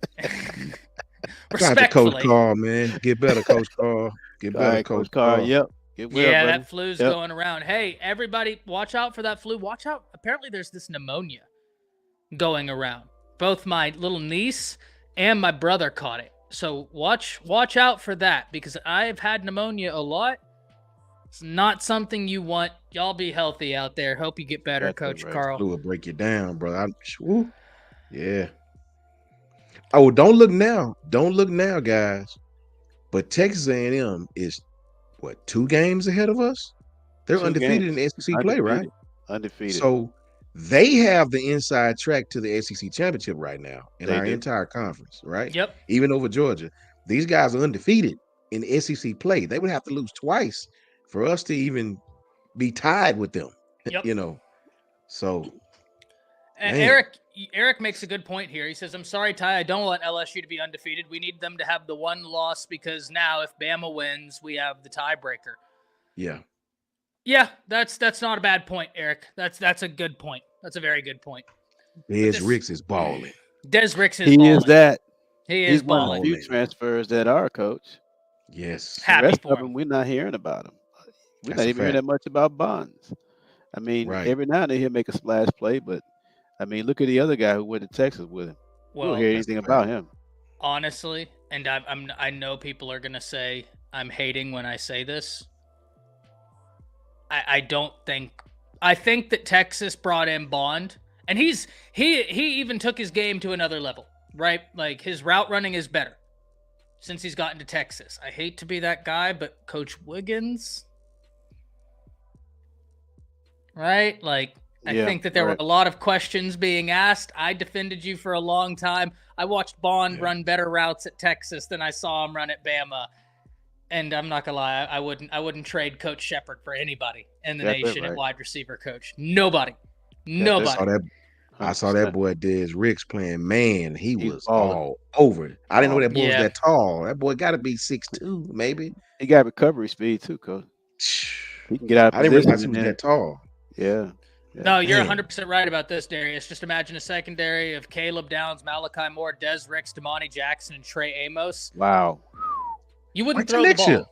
Wait till next year. But yeah, no, Coach, you're right because the secondary of Alabama will be the strength. Just wait. That's right, Coach. Yeah. That's right. You're right. Yeah. Ooh. You're right. These are fighting words, Ebony. These are fighting words. Oh. Hey, let me. But Ebony's on to something. Which is crazy because you usually are like, that's a run-heavy league. That's what he was best at, run defense. Well, the way they got him playing on the, I just don't like the way they got him playing, man. It's like he's not a free safety. Facts. They limit him. He should be a star. He should be a star, man. That's what Downs should be playing, as a star kind of guy. You know, he's not a free safety. He's not a guy that's going to be sitting back there 12 to 15 on the hash and playing playing him single high, and he's reading, manipulating the quarterback. That's not his game, man. Even though he's a talented guy, he's a thumper. Yeah, they got him. He's a star. And look different. Yeah. Y'all got 3 good ones, Darius, but I don't know that you have the 3 best. I don't know that you have the 3 best. You got some good ones. I would argue that KJ Bolden is struggling because we picked. Picked on him. Picked on you all the serious? young DBs. Yeah. I'm not gonna lie. I don't know that I'd take any of those guys over Mbakwe. Mbakwe is already showing signs of being. He's gonna be. Yeah. Wait till next year. A lockdown corner. And think about it. Yeah. Sabian Brown and Jalen Mbakwe are both. Sabian Brown's a monster. Freshmen. Yeah. And Xavier is not getting beat over the top. Not anymore. He's getting better and better every game. He's not getting beat over the top. His leverage is better. His leverage is so much better. Say it again, Ty. Yes. Everybody was like, "Oh, he doesn't have the speed," and I'm like, "I'm not worried about the speed. I'm worried about the leverage." Yeah. Yes. He got that right, and now look at it. Listen, Bama's secondary next year is going to be a no-fly zone because I think Damani is going to be coming back because he's had a good year, but I think he knows if I put one more year together like this healthy, I'm a first-round lock. And he's a redshirt sophomore. So he's got the ability to. So I think you're going to have Mbakwe, Zabian Brown, Damani, and then you're going to have Zay Mincy. Come on now. Hey, don't sleep on my boy now. You let him get comfortable. Let Bray Hubbard get comfortable back there. I like him. Yeah. I like Bray. He played the ball. He high pointed the ball. Bray Hubbard, yeah. Because I think it'll probably be Bray Hubbard and Zay. We talked about Bray Hubbard, man. I seen dude in the A-Day, and I'm like, man, this kid is physical, right? Yep, that's right. Very, very physical kid. And he took the right angle, too, on that pick. He took the right angle. He took the right angle, man. A lot of guys don't know how important that is because you got to know your speed versus the guy who's playing, and then you got to know when to take, and you got to know when to break. Let me tell you something. Footwork for a safety is just as important as a cornerback. Because that half step in the wrong way is gonna get you beat deep. Yep. You know, okay? Or anticipating what's happening with your footwork so you can open and go. Yes. You know, they're not gonna do a lot of those DB get beat and he'll do a spin out in recovery. The safety you gotta be able to open your hips up and take that angle and go and take the right angle, man. And he executed that perfect. He attacked it, high pointed the football, went and got it. Yep. Right. We talked about Bray. We talked about that kid can play, man. I like good size. You know, he missed a tackle or two trying to knock him out, but that'll come with more repetition. He'll get better on that more repetition. Yeah, Darius, you're about to be mad at me again. He says we definitely have the best pure pass rusher in the nation, Jalen Walker. He's amazing. South Carolina. I was about to say, I think I'd take Dylan Stewart. I might take Colin Simmons, and they're both true freshmen. Jalen Walker has 4.5 sacks on the year. Dylan Stewart has 4.5 sacks on the year. Colin Simmons has 4 sacks. And Dylan Stewart and Colin Simmons are true freshmen. Haven't been in college football a year. True freshman. They don't have the benefit of... Yeah. I would tell Darius, though. I would give Darius some credit and say... I do agree with this, though. I think Georgia played to their scheme the best in the country. No doubt. But that's Kirby. The best coach. Like, listen, I think Kalen DeBoer is a top 5 coach, no doubt. Kirby's the best coach in the nation. Like, Kirby is amazing. Glenn Schumann, yeah Muschamp out there. Like, no, 100%. I do agree with this, though, Darius. This might be the best DBs recruiting class ever for the SEC. Yeah, I do agree completely with that. The amount of DBs they stacked in the SEC is ridiculous. Ridiculous. And listen, Jalen Walker is a monster, Darius. I'm not saying this to take away from him. Don't forget Michael now. Yeah, he brought up Michael. Yeah, that guy's a monster. Michael. Yeah. But what I'm saying is Michael, he might, Michael ain't healthy right now. Let him get healthy. Yeah. This isn't a Jalen Walker, Michael not good. I think they're both incredible. This is a Dylan Stewart is a different type of dude entirely. Like, this guy is ridiculous. 6'6", 248 pounds, just killing teams. Absolutely killing them. But, say AS. Just came by to say ASU. I might be missing something. Oh, he's at you, Coach Sean. I already know. He's that Chico Smook. He know how I feel about ASU. ASU can get the ASU can get these coconuts. Got it. Well, I was sitting here like I'm salty about that game. I was sitting here like Arizona State. What's Arizona State got you know to? that, right? No. Yeah, I get it now. I got it now. Yeah. That's fair play. Yeah. I got it now. I wasn't even gonna bring it up either. Good. Head still hurt. Yeah.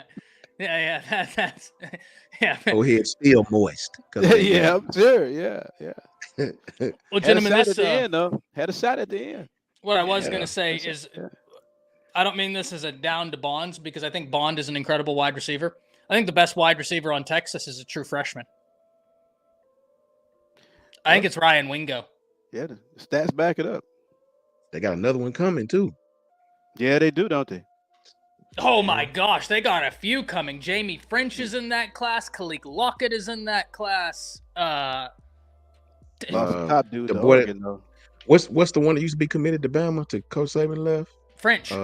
Chaminade. I think it might be French. Yeah. Yeah, Jamie French. But the top guy in Texas went to Oregon, though. Yeah. Well, that's well, here's the crazy thing about that, guys, is there's a reason why. Nicole, happy to see you. There's a reason why I'm so happy Key Russ never took that Oregon visit. Because I'm not saying Oregon would have flipped him. That's not what I'm saying. Nicole. But what I am saying is, do y'all know one of the reasons, and I know everybody says NIL. That's why Oregon got DeCorian Moore. But everybody can do NIL. Texas has got one of the biggest NIL funds in the nation, right? Everybody can throw money. It's deeper than that. I'm not saying that wasn't a factor. I don't know. So I'm not claiming that. But I will tell you this. Reginald Samples is the head coach at Duncanville, and I believe he is still the head coach at Duncanville. Reginald Samples is the head coach at Duncanville, has been the head coach at Duncanville for 25 years. Rashad Samples, his son, is on Oregon's staff. So DeCorian Moore takes that visit out to Oregon, he commits. I'm sitting here like, oh God, please, Key Russ, don't take the Oregon visit. Don't take the Oregon visit, because I would have been confident that Alabama keeps him. But if there was a team out there that I thought had the best chance at disrupting it, it was Oregon, because Key Russ's head coach, his son is out at Oregon. You don't think that Samples can walk into North Texas and point and get a kid? You know what that Samples name means here in North Texas to football? Head coach of Duncanville. He sent so many kids to college, and so many of those kids are in the NFL. His son is the youngest assistant head coach. His son is the youngest assistant coach in NFL history, I believe. He won a Super Bowl with the Rams as the running back coach at 26 years old. Rashad Samples is a name to know. A name to know. He is a name in this industry that you have got to be familiar with, because he is going to absolutely soar. Oregon is going to do everything they can to keep him, because he can walk into North Texas in a way that very few people can. Because when they ask, oh, what's your last name? And he goes, Samples. They're going to go, oh, got it. We know who you are, right? Like, we know who you are. That's why I was always so happy that Key Russ committed to Alabama and then told Oregon, thank you very much for the offer. Thank you very much for the invite to come visit, but no thank you. When he did that, I was like, we're good. I say this. I mean, people was talking about Jeremiah, not Jerry, what's his name? Bonds. I personally think Jeremy Bernard is playing as far as this game in the season. Like, what we at game 7? Going into game 7, something like that. Well, I think he has as much production for Alabama this year already. I think he's right. I think he's playing better. He blocks. Isaiah didn't block, right? I think Jeremy Bernard, he's a team player. The team seem to love him. Give me Jeremy Bernard. I think he's playing better. I don't disagree. We talked about this on the offseason, Coach Sean. You remember I said I thought Jeremy Bernard was going to be an excellent replacement. And then you had, Bond had 668 yards last year on 48 receptions. Jeremy Bernard is at 463 yards on 30 receptions. So, I mean, he's right there. Plus, we have Ryan Williams. But I really do think, and this is once again, I think Bond is a really, really good wide receiver. I think he's really, really good. I think Ryan Wingo is him, right? Like in terms of, I think this is the best true freshman class I can remember. Dylan Stewart, Colin Simmons, Jalen Mbakwe, Zabian Brown, Zay Mincy, Ryan Williams, Jeremiah Smith, Dylan Raiola out here balling. Yeah. I mean, you look around the nation, and I just scratched the surface. There are true freshmen balling. Yeah. Balling. It's so fun to watch. It's so fun to watch these young guys go out there and work. Yeah. Just so good. You're right. I'm very happy for Ja'Cory Brooks. He's happy for him. Oh man, did you see some of the catches he made this weekend, Ty? Yeah. Did you see some of the catches Ja'Cory Brooks made? Contested catches. I'm so happy for him. I'm telling you, man, Ja'Cory. I hated for him that he left, man, but he felt like he getting them targets too, man. Yeah, you know. But you know, much love to the brother, man. He's showing up. Eli Holstein. Yeah. Good for Eli, but Darius, it was one of those things where he was quarterback 3 on the depth chart, and he found a place in his balling. Like, that is an example, Darius, of, in my opinion, the transfer portal operating at its best. A kid that's like, hey, I'm talented. Maybe I should stick it out, but also I have to be real about my situation here. Right. Am I going to play? If I don't think the answer is no, I go find a place and I ball. Like, that's Ja'Cory Brooks and Eli Holstein is what the transfer portal at its best is. I'm so happy for Ja'Cory Brooks. Yeah, I'm so happy for him. I've tweeted that like 5 different times this season watching Louisville. I agree with that. And, you know, and to the point, Ty, I think it also, from a talent evaluation standpoint, Bama got it right going after a guy like that too, right? That he's that level of talent, and you know, and kudos to Nick Saban. When he came there, he said that he ultimately wanted the type of competition at quarterback that he would have at running back. And before he left, guess what? That's what he had.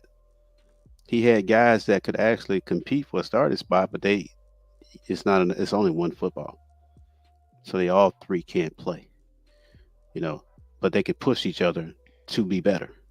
You know, which is what he wanted. And somebody in the transfer portal environment that we live in, the guy's going to go develop for a couple of years and go. Good for them.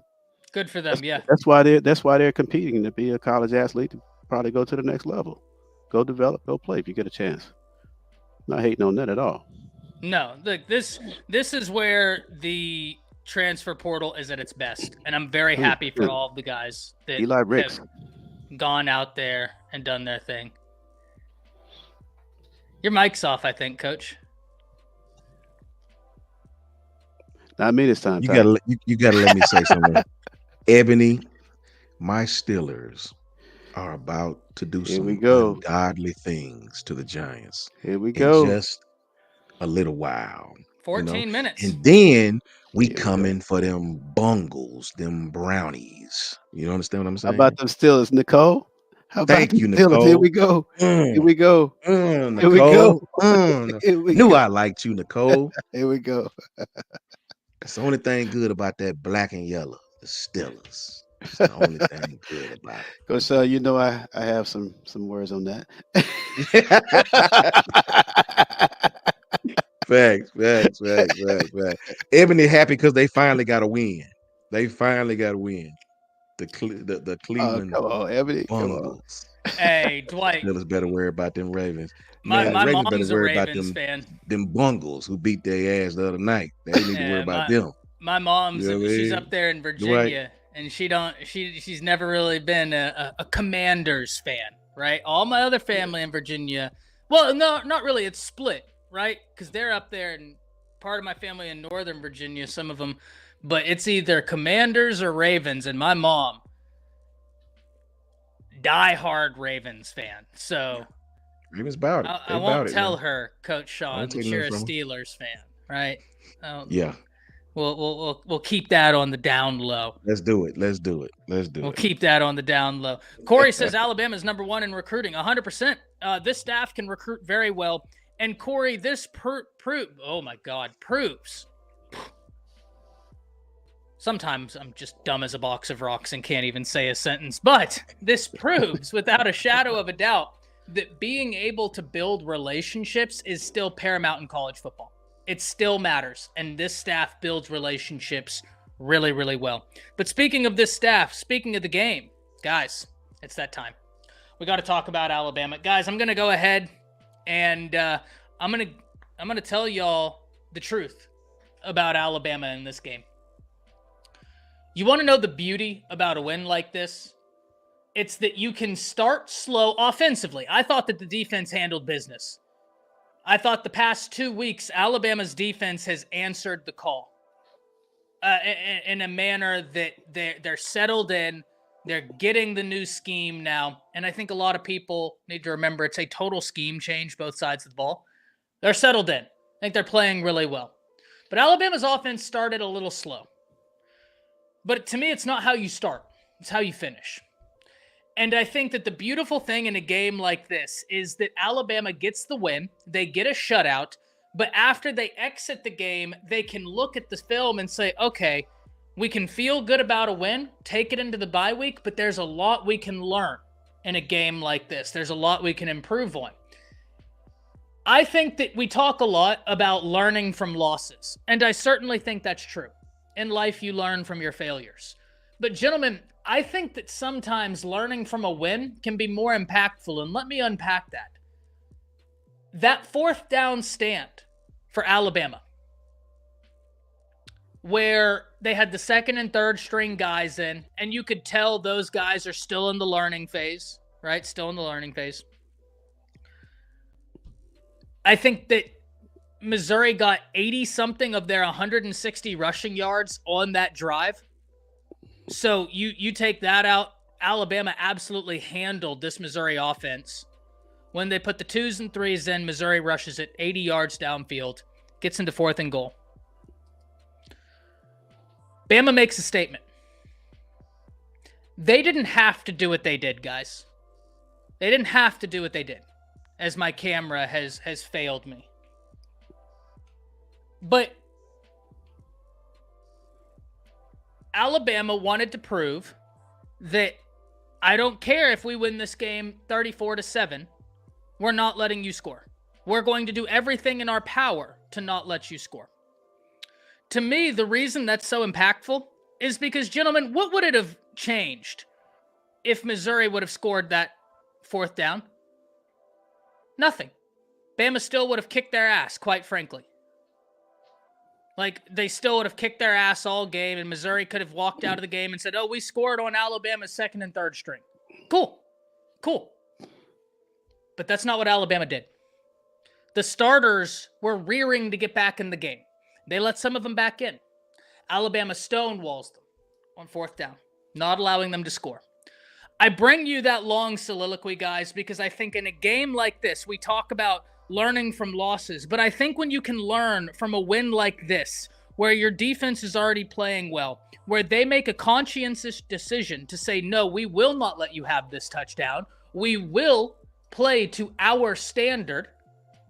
And the Bama standard is what this team establishes it to be. We can't talk about the Nick Saban standard anymore. It's up for these guys to pave what the standard will be. That was it. The heart that they showed, my hot take, that moment was a catalyst for Alabama moving forward. And you're going to see a more bought in, more confident Alabama team moving forward because of the effort from that one play.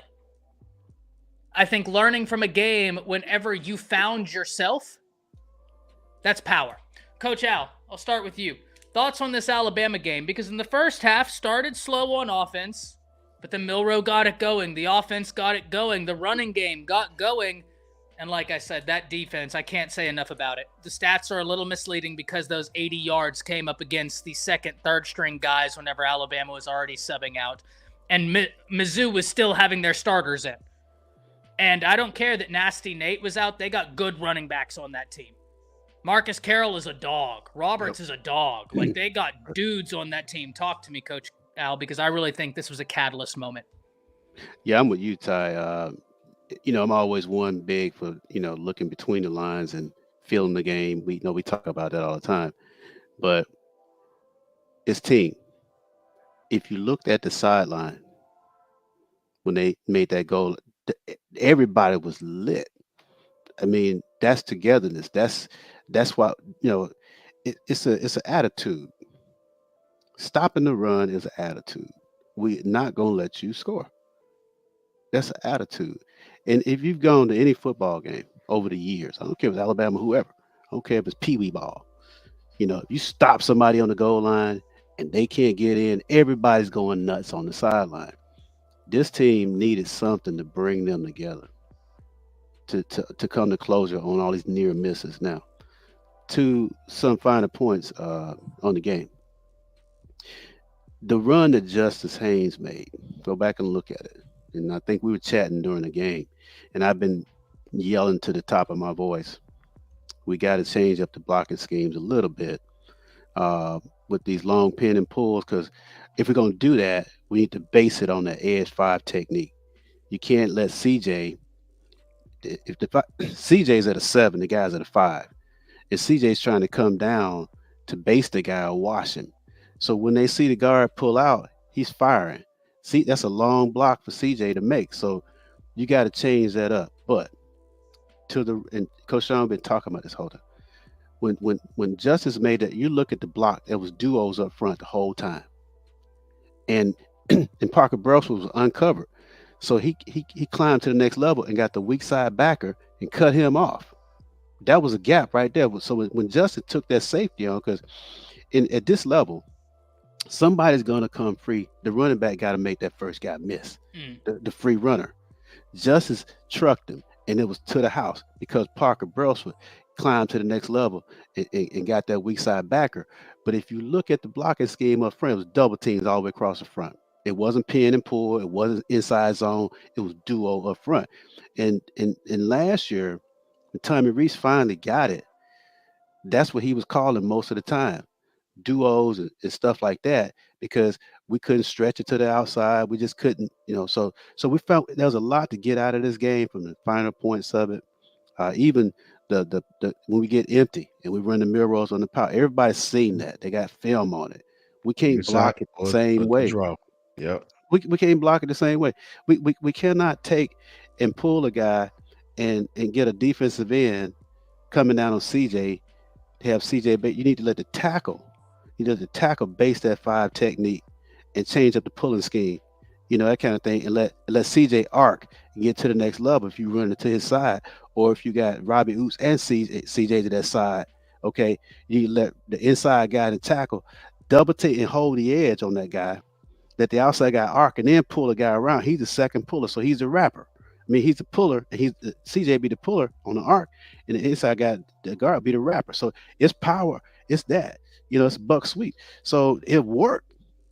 But the way they've been blocking it sucks. Now, the other piece, they talk about the missed throws and stuff like that. TV won't show you why the throw was missed a lot of times. Okay.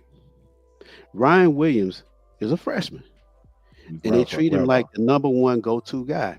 Yeah. And sometimes, man, Milroe, one thing I will say about Milroe, he's a very precise, analytical kind of guy.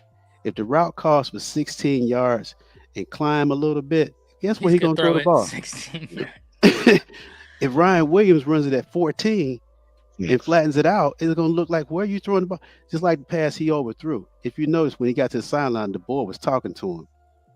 He wasn't supposed to sit down. He's supposed to take it to the edge, and the ball went straight to where Milroe should have thrown, because the quarterback's supposed to anticipate where the receiver is supposed to go. Not throw it when he gets open, throw it before he gets open. So I think some of this stuff, and then Kobe Prentice, last piece, has been out a few games. Balls were just off his fingertips, a little bit out of sync with the quarterback. Okay. In a game or two with Kobe playing a little bit more, that's money. The other piece is K-Law. We got him some touches earlier. Because we don't have Jalen Hale on the field to take the top of the defense off. Okay. If we had Hale. We don't have another guy on the field that could take the top of the defense off. So give Ryan room to work underneath and Jerry Bernard room to work underneath. That right there will be unstoppable. So K-Law got to be Emmanuel Henderson a little bit is a vertical threat. Hit him every now and then. K-Law, fast guy on the team. Why are you making him a vertical threat? Just send him out on the field, man, and clear it out. And then run Ryan right underneath him. They got to respect the deep pass with a guy like that. You're not going to let him run free. And with Milroe's ability to throw it deep, hit every blade of grass on the field, yeah. Exactly. So these are the kind of things when I look at the game, Ty and Coach, I look at the nuance. I don't get caught up in the emotions of the game. Why can't he? But one other thing about Jalen, I will say, and I'll shut up, is that he needs to step up in the pocket a little bit. He wouldn't have taken 2 of those sacks if he just hitched it up a couple times, and that way that'll give him a clear field of vision, cut it loose or run. Don't just get back there at your 3-step or 5 steps. Do a 5-step and a hitch or a double hitch and get up in the pocket, and the guy's running right past you. And then now you got your alley to escape. That's coaching.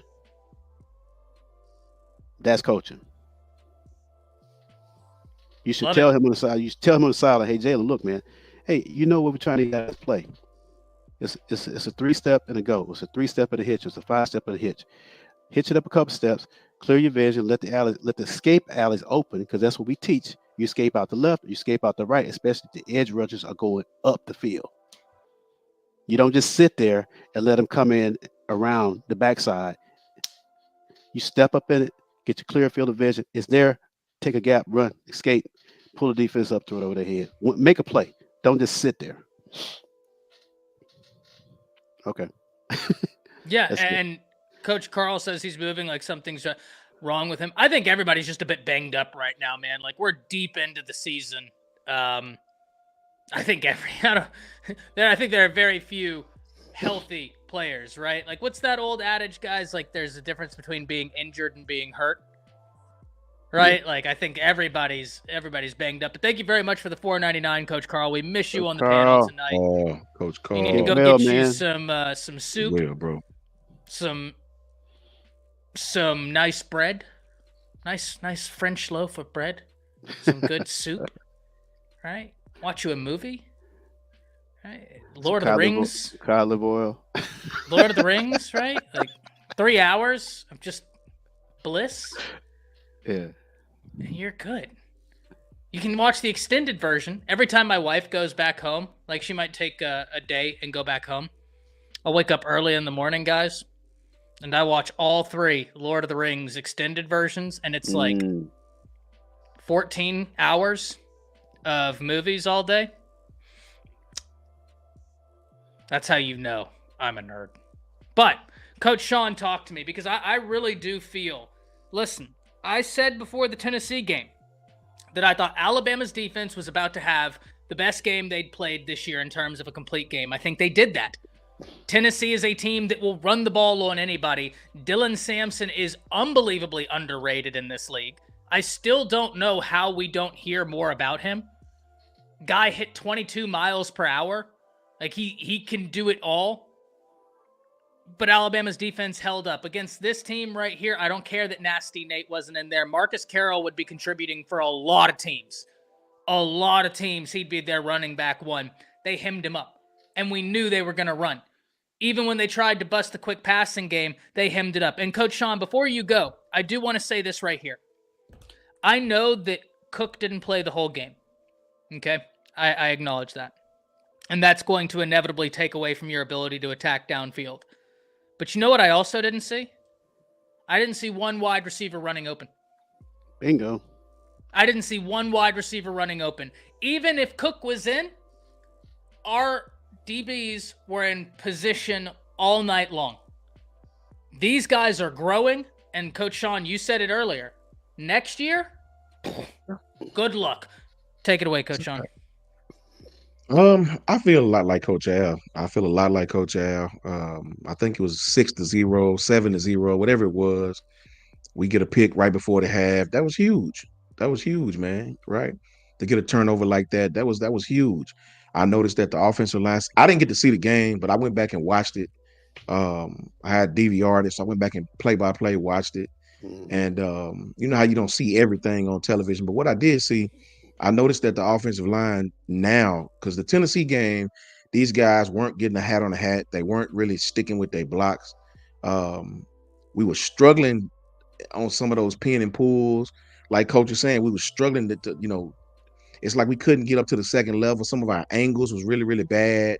The leverage on the second level was really, really bad. You got to get your head across this guy. They was attacking the wrong shoulder on the linebackers, and these guys was and they were still making the tackle.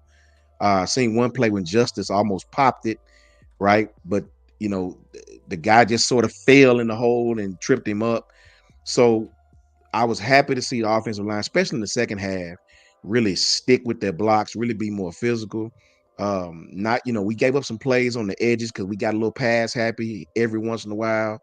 But what I really enjoyed is what's the number one thing that will get your offense in sync? I don't give a damn if it's youth league football, college football, high school football, a foundational, logical running game, right? And it's not even the volume. I said on a couple of shows ago, I'd love to see us get like 30 carries. Don't matter how you divvy them up, right? To me, the sweet spot is about 30, 35 carries, right? And to see them run jam the way they did, not necessarily the volume, because I think he only had 10, 9, 10, 11, somewhere like that, some carries. I think Justice may have had 8 or 9. It's when they ran the ball. It's not necessarily the volume, it's when they ran the ball. The offensive line had an opportunity to lean on these guys a little bit. I noticed that the tight ends, we used to call it a line and a sign. You know what I mean? Alignment and assignment. That's what we used to call it. So it's really, really good to see the offensive line get in a rhythm to the point where they can lean on people a little bit, man. Every offensive line will tell you they hate pass blocking, especially if it's multiple. These guys want to lean on people. You got to give us an opportunity to lean on people. And I don't care if it's Jalen running the ball, Jam, Justice. You got to mix a competent run game in there somewhere. I told the coaches earlier that I noticed on one play. This is why I really love Parker Brailsford, man. Parker Brailsford, to me, is the keys to that offensive line, bro. This dude, man, I think it was a quarterback counter read. Jalen had took the counter, and I noticed that Parker peeled around and sealed his man on the inside. I mean, sealed him. He ended up sealing 2 people because of how fundamentally sound he was.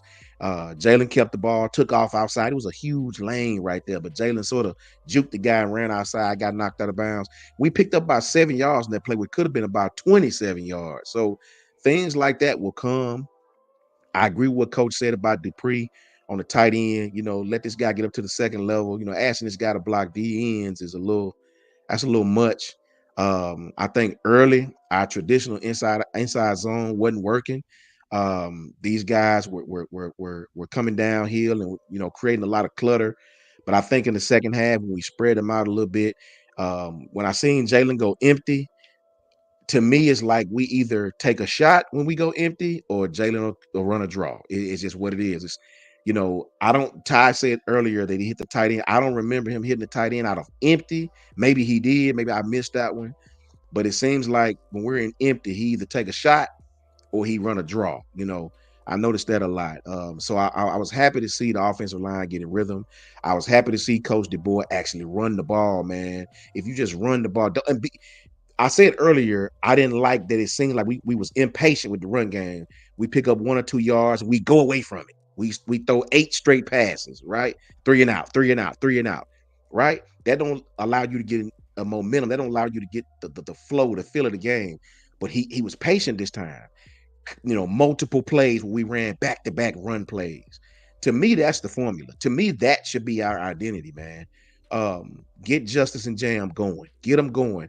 Jalen is going to get his anyway. But I don't want Jalen to be the focal point because it limits our offense. It's too easy to stop. If Jalen is our only weapon, we make it very easy for competent defenses. Go ask Tennessee, right? So when you get Justice involved, 8, 9 carries. You get Jam involved, 9, 10, 11 carries. You bring Jalen Milroy, he get 9, 10, 11 carries. To me, at that point, you let your offensive line eat a little bit, and it lets everything else get in rhythm. I do think we need to get Kendrick Law involved a little more. That dude is too much of a weapon to not give him a few more chances. But I think they're coming around at the right time. That's offense and defense, right? The games these guys have played of late, you could clearly see what happened. You can clearly see why. I think not only are the players executing better, but the coaches are learning this league. I understand these guys come from the Pac-12 where it'd be 3rd and 2 and they still chunking it on the 5-yard line. They still, I don't know what the hell that was, but I think in this, they're understanding that the defenses in this league have great defensive backs. Even if they're young, these guys are athletic. They can stick with you. I think they're understanding that the run game sets up other things in this league, and the competent teams can run the ball. They don't just go out there and throw it 50,000 times. That's how Texas A&M beat LSU. Just like we just talked about. Turn these guys to throwing the ball 50 times. You take a slice of the pie away, right? We don't have to worry about the entire pie at that time. So I really enjoy the fact that we played competent football. Jalen didn't throw any turnovers. He had a great, solid game, which if you run the ball well, that's all he need to do. That's all they need to do. And I think going forward on the road to LSU, that would be the key, because Texas A&M proved you can run the ball on them dudes straight up. Coach Sean, I would say this, man, to your point. In that environment at night, you're going to have to be able to run the ball to keep the crowd out the game, because communication is going to be. So I also think we talked about it. Richard Young showed some flashes. He hit that hole time we were talking about. Remember when he hit the hole, he got skinny in the hole, and it was through that, man. Skinny in the hole. Man. Popped it up there, man. And he ain't no breakaway threat, but he's the kind of guy that can control the clock, come in there and be that thumper to give you those 4 or 5 tough yards. And fourth quarter, that 4 or 5 yards turns into 25 yards, that kind of thing. But I did want to say something that I did notice, Coach and Ty, watching the Bama game, going back, rewatching the film, but the defense in the box. I was looking at some of the pressures that Womack was calling, and our guys are starting to understand scheme and gap integrity within the pressure. You feel me? So we were doing some stuff up front and running some games that I hadn't seen before. And that looks a lot what Elko did to Nussmeier this past Saturday.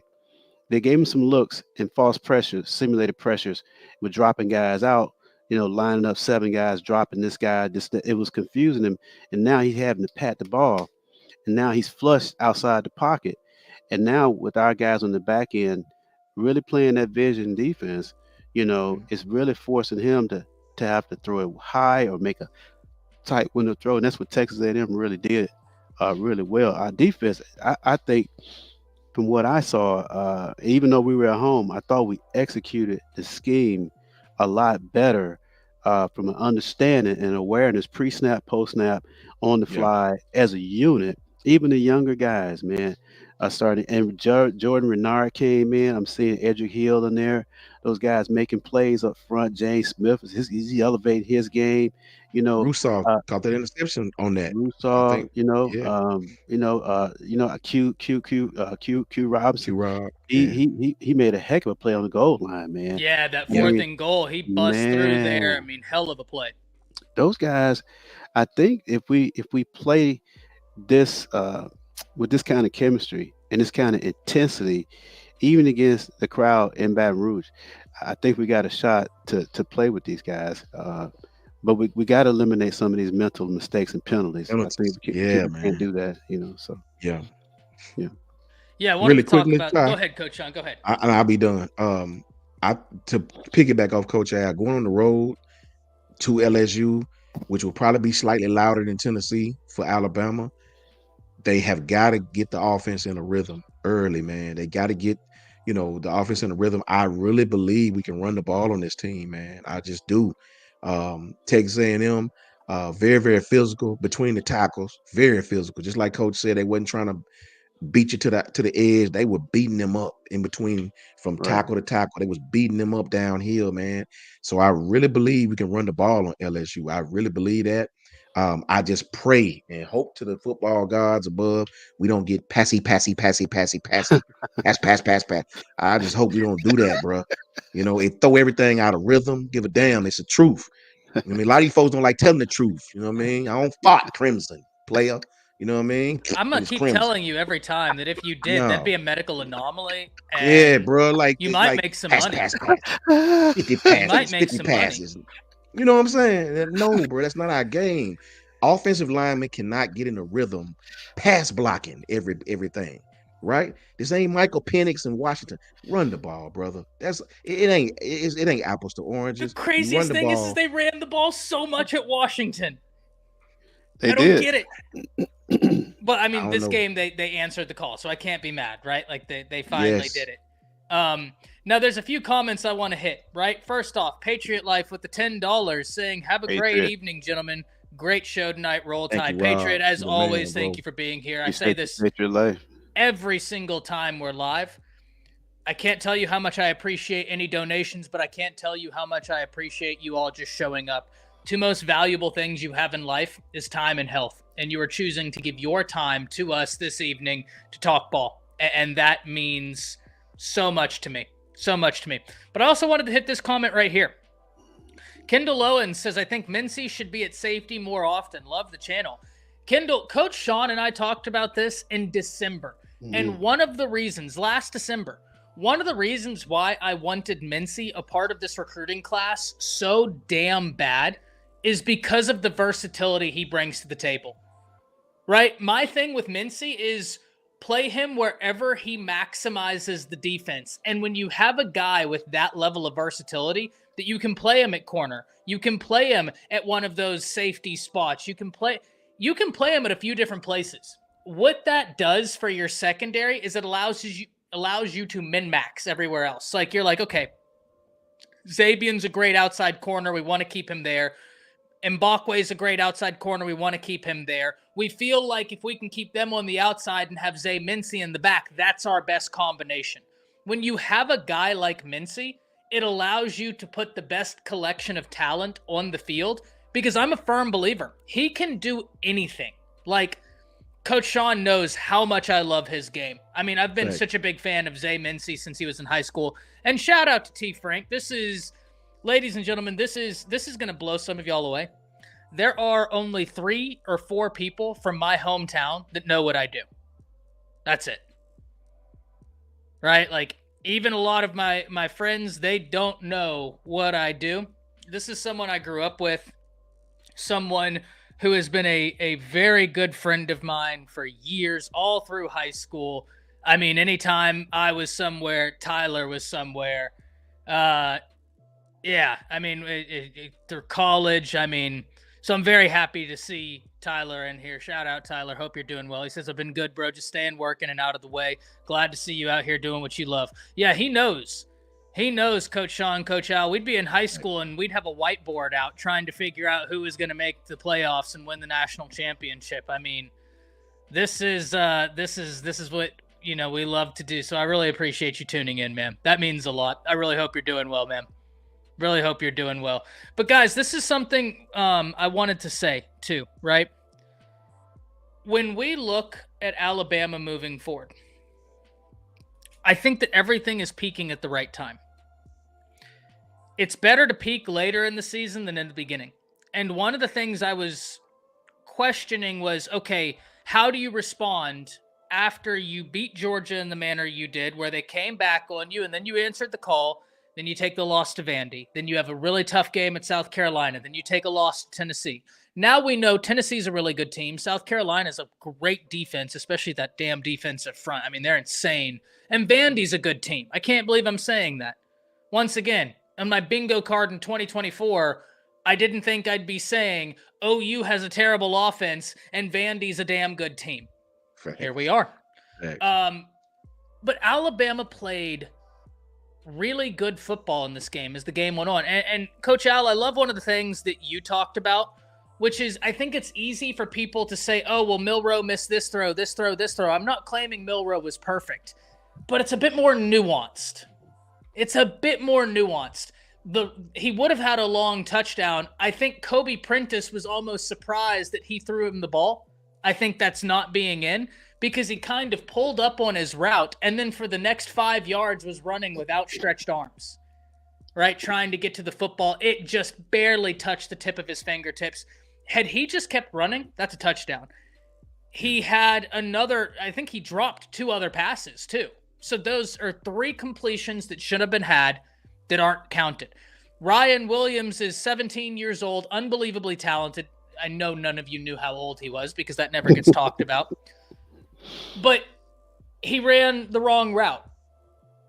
I'm not worried about that. Why? Because every time you turn on a football game, there's probably going to be a miscommunication somewhere. Right.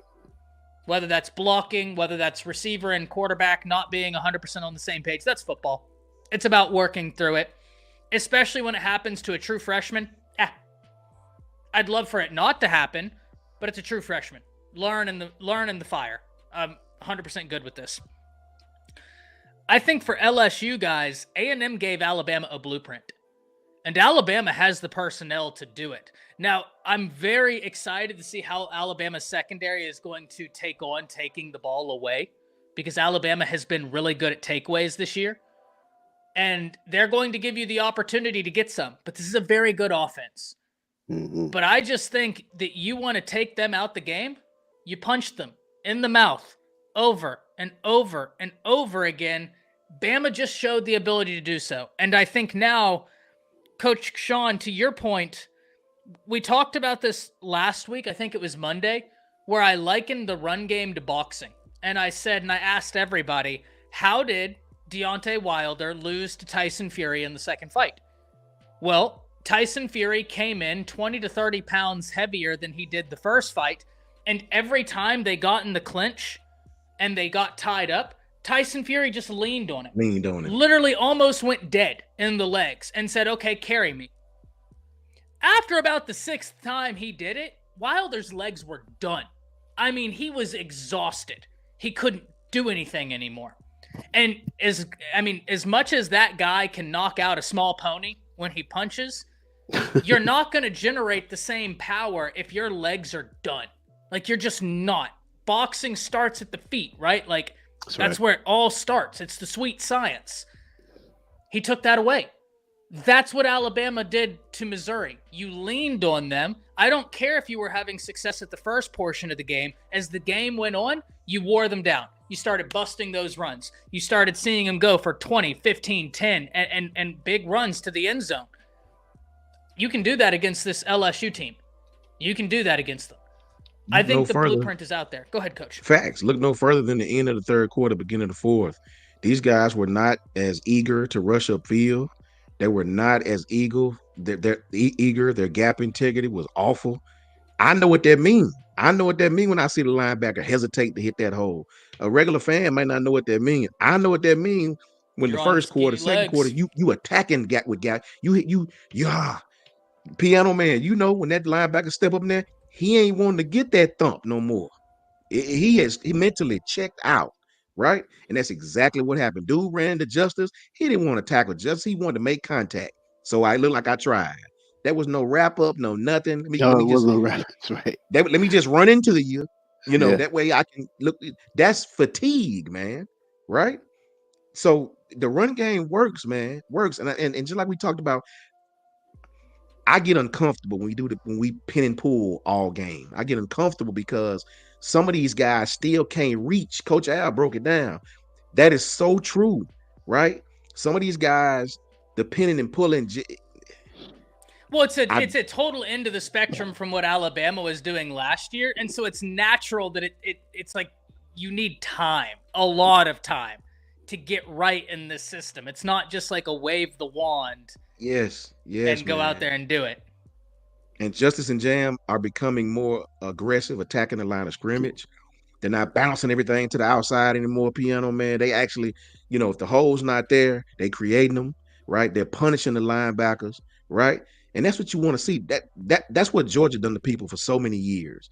Their offense wasn't complex, it wasn't high powered. They would just beat your ass, your rear end all game. Oh, we're 2 hours in. YouTube doesn't care anymore. Okay. And by we just have to care about the first 5-10 minutes, and then after that, we're good to go. And by the fourth quarter, you ain't so eager to make these tackles anymore, man. Your leg hurt, your lip bleeding, your neck hurt, your neck just hurt. Yeah. And look, you catch them looking up at the clock. You catch them. That's that. I can't wait till this game over. You know what I mean? So that's what you want to see, man. That's what you want to see. I don't want to see pass. Hey, Coach Sean, can you imagine this? Let's just say, for instance, we set up on a formation, right? Whereas we got say Oots and Dupree, yeah, to the left side with Proctor, okay, and 52. And now you create. They have to go. The defense has to match that and gap up, which allows us to get double teams. Can you imagine Proctor and 52 with a double team? Oh, how are you getting off of that? You ain't getting off of that. So what's gonna happen is, after a time, you got those guys coming downhill on you, man, and you got a guy like Brailsford right there, especially if they come in with a 3 and a 1. The ones to the over to Jaden Robinson and Brailsford. If Brailsford is not the guy you want to leave uncovered, right, he'll get up to the next level. He'll know exactly which guy to pick off. You see, so that's the scheme we got to get into. And that's, I'll go back again. I'll reiterate. When Justice Haynes broke that run, Brailsford was uncovered. Okay, Book and Proctor double team, and then CJ was to that side. We had double teams. It was duo all the way across. Justin hit the hole, and Brailsford picked off the guy, the backside backer, picked him off. And everybody on the backside over there, I think it was Formby in the game at the time, may have been, and Roberts, they were scooping off the backside and cutting everything off and letting nothing get across their face. You do LSU like that, hit them in the mouth up the middle, them safeties going to have to come up. So now our speed guys can get behind them. It's play action all day. So to me, the game ain't that complicated. It's just the fact that we got to, Coach Kaplivic is a new guy to this system and this scheme and his personnel. He got to Alabama in January. Sheridan is a new offensive coordinator. I don't care if he's been in the scheme. He's a new play caller in the SEC with a new team. They have to learn how to play together, how to trust each other, how to make in-game adjustments. And I was saying, Coach Cap, he's the guy that's going to have to be responsible to making his engine go in the run game. To have these guys, physical coach. One, I'll shut up. If CJ and Proctor are there, and we're running pin and pull, and there's a guy who's a 5 technique outside of Proctor, they got to make the call. Okay, CJ and Proctor got to have a call. So okay, Proctor, you base this guy. I'm an arc. I'm gonna say it again, and he becomes the first puller. Ty becomes a Booker, becomes a rapper. That way you ain't knocking them off. And then Roberts, if he wants to come, he's the third guy. They're not getting knocked off. But if you look at the way we run that play, man, every time we run it, man, they'll knock off the first guy, and it blows everything up. And they have to run it wide, and they string it out to the sideline because you're not basing the edge guy.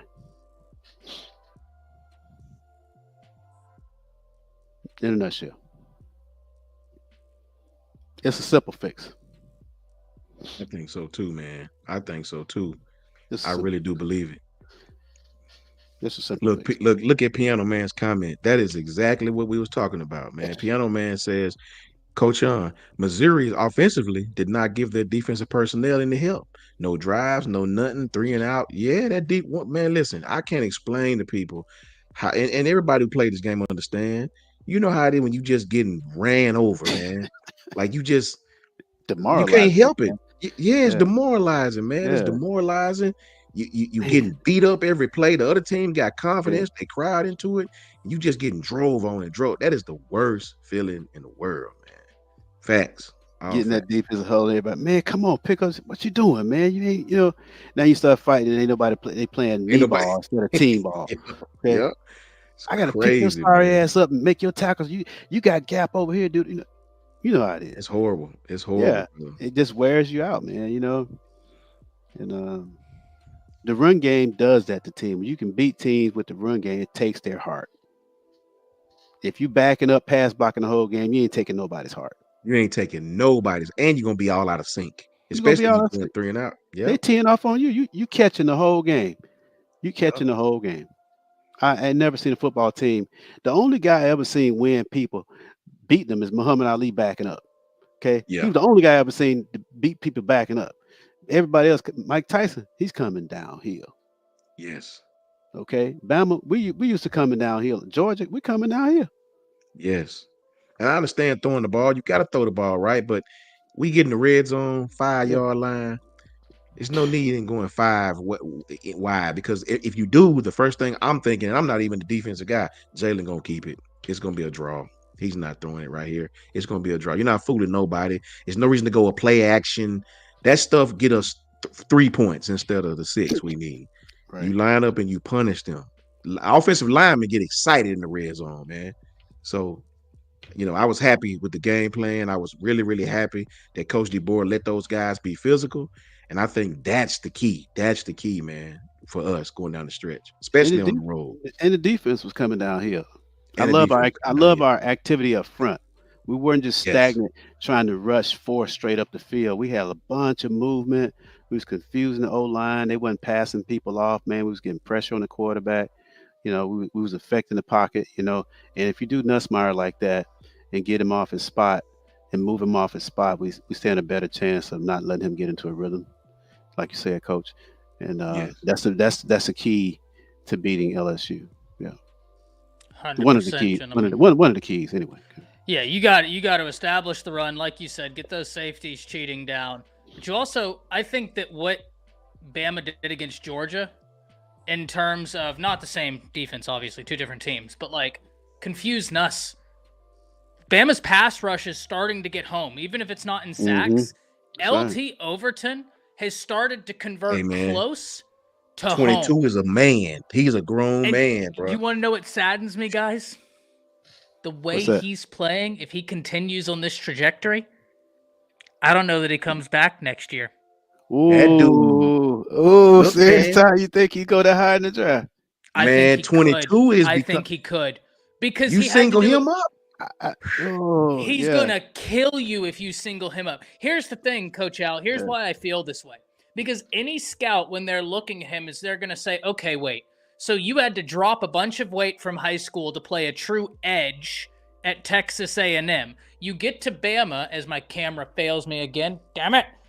You get to Bama, and then you put weight back on to play Bandit, which is basically, in terms of Alabama's defense, ladies and gentlemen, he was a wolf at Texas A&M. That's kind of how they were using him. He then comes to Bama, and within 1 year, puts weight back on, learns a new defense, is now Bandit. You see, like, as the year has gone on, he's been getting closer and closer and closer and closer to capitalizing on these. Oh, that's not what I want to do. No, don't go to my camera. Jesus. We're figuring it out, ladies and gentlemen. This is live. What are you going to do? But as the year goes on, he's been getting closer and closer. And part of that is just growing, right? Like growing into your body, growing into the scheme. He has, I think, a top 10 quarterback pressure rate in the nation. Wow. And now he's getting home. All in 1 year of learning a position.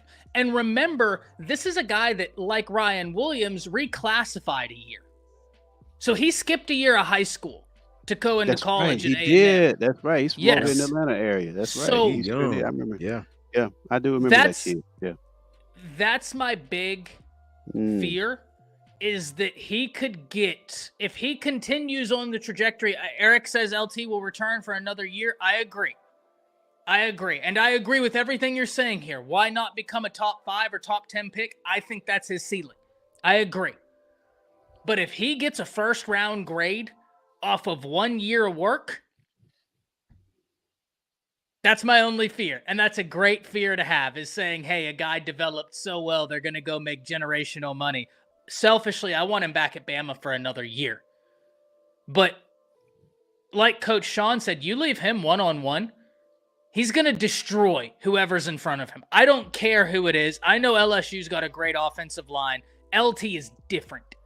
That guy's playing as good a football as anybody in the nation right now, and he's still building upon it. That's what makes him so scary. Every time he's in the game, this kid is around the football. He makes a play. Even if he missed the play, this kid is around the football. You know what I mean? He that kid is finding himself, man. I'm really proud he's finding himself right now, because I like October, 92. yeah, Oh, man, man, November, Jordan Menard. Oh my God, Jordan Menard, man. he's gonna be really, really good too That in this guy, man. defense. Edric Hill, man. They Yeah, got some Edric Hill. live bodies. They live bodies. Yes. Man, don't get me started on them boys, because I'm so glad that our defensive line coach are getting some fresh blood in there. Yeah. You know, I hate Jaheim Otis left. You know, I really would like to see Keon Keeley get a few snaps, man, just to keep the kid engaged. You know what I'm saying? Some live, Like they doing Mincy. Like they doing like they're doing, Mincy on the man. back. Yeah, man, get that guy. Let him get on the field, get a few snaps, just so he can feel like he's a part of what's going on. It's Yeah, hard man. to sit on the bench, man, and say keep developing, keep developing. Well, how can I develop? I'm sitting on the bench, you know. And I was the number one edge in the country. I mean, he heard all of that. So Did you see how? Not to cut you off, Coach. I'm sorry. Did you see how? What's the young man's name? The running back, the third running back. Yeah, Richard Young. Did you see the look he gave the sideline after he got up? That That's wasn't no right. look of, You know, that was a look. Yeah, that was a look of, I need to be playing. That's You see what I'm right. saying? That's That's what right. I played. Look, we know.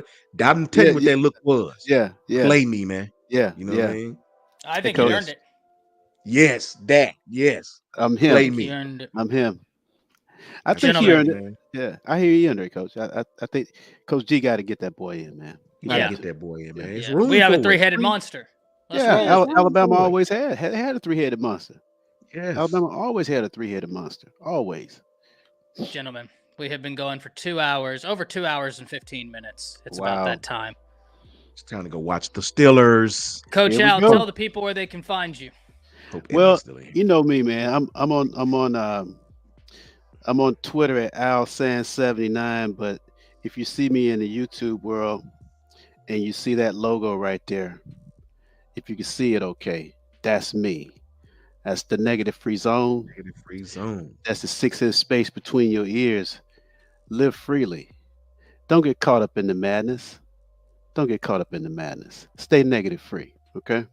If you want to hear about that, come and talk to me. Hit me up on Twitter, AlSan79. We can talk life. Love it, Love that, Coach man. Al. And Love it's that. it's been an absolute pleasure getting you on this panel, getting to know you more. I've really enjoyed the Yes. opportunity to talk ball with you and talk life with you. Yeah, that's all I'm about, man. Love It's pretty it. simple. Pretty simple with me. Love Coach that, Sean. man. See, I love that, man. That's why I was automatically drawn to Coach Al, man. I love, positivity, bro, because I need positivity, man. I won't get on here and act like I'm somebody different. I like putting belt to people's asses that talk a lot. So I need people like Coach Al. I need people like Coach Al to keep me right there. Right there. You know what I'm saying? And I appreciate him for that. I appreciate everybody, man. I thank everybody. I see my girl Janet in here, Evan that came here. Everybody, much love. My brother Eric D, Travis Peniel, everybody, man. You guys are awesome, bro. And I really respect Coach Al. I love my brother Ty for letting us be on Yes, this sir. channel Thank you, and do his Ty. thing. Appreciate you guys, Oh, man. I there's no thanks Yes. necessary my way. I need to thank y'all because without you guys, without everybody in the chat, this show isn't what it is. You guys make this. I'm just lucky to be able to have the opportunity to talk to such great people like y'all. I really appreciate it. Yeah, man. I appreciate you guys as well, man. Roll Tide to everybody in chat. Everybody in the chat, yeah. I gotta say this really quickly. I gotta pay up a bet to my brother Jason Lucas, Travis Peniel in the house. You know what I mean? I don't know if you know Jason, Travis, his mom and dad, you live over there on Lucas Street. We played ball together in high school. He went to Bama State, right? They won the game again, you know, to make my teeth hurt. You know what I mean? So shout out to Bama State. You know what I mean? I gotta wear that god awful jersey tomorrow. So it's gonna be a rough day for Coach Sean.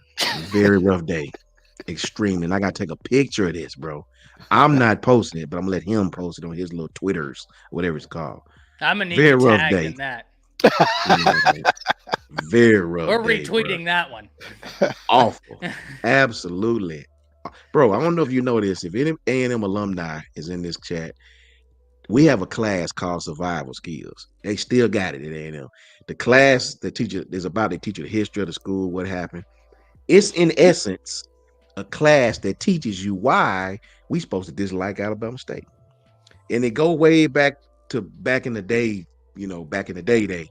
And it's unbelievable. Even back then, people was beefing. It's just crazy, man. And it's all in fun. It's all in fun. Much love to all HBCUs, you know. But yeah, I have a respectful disdain for your school, you know.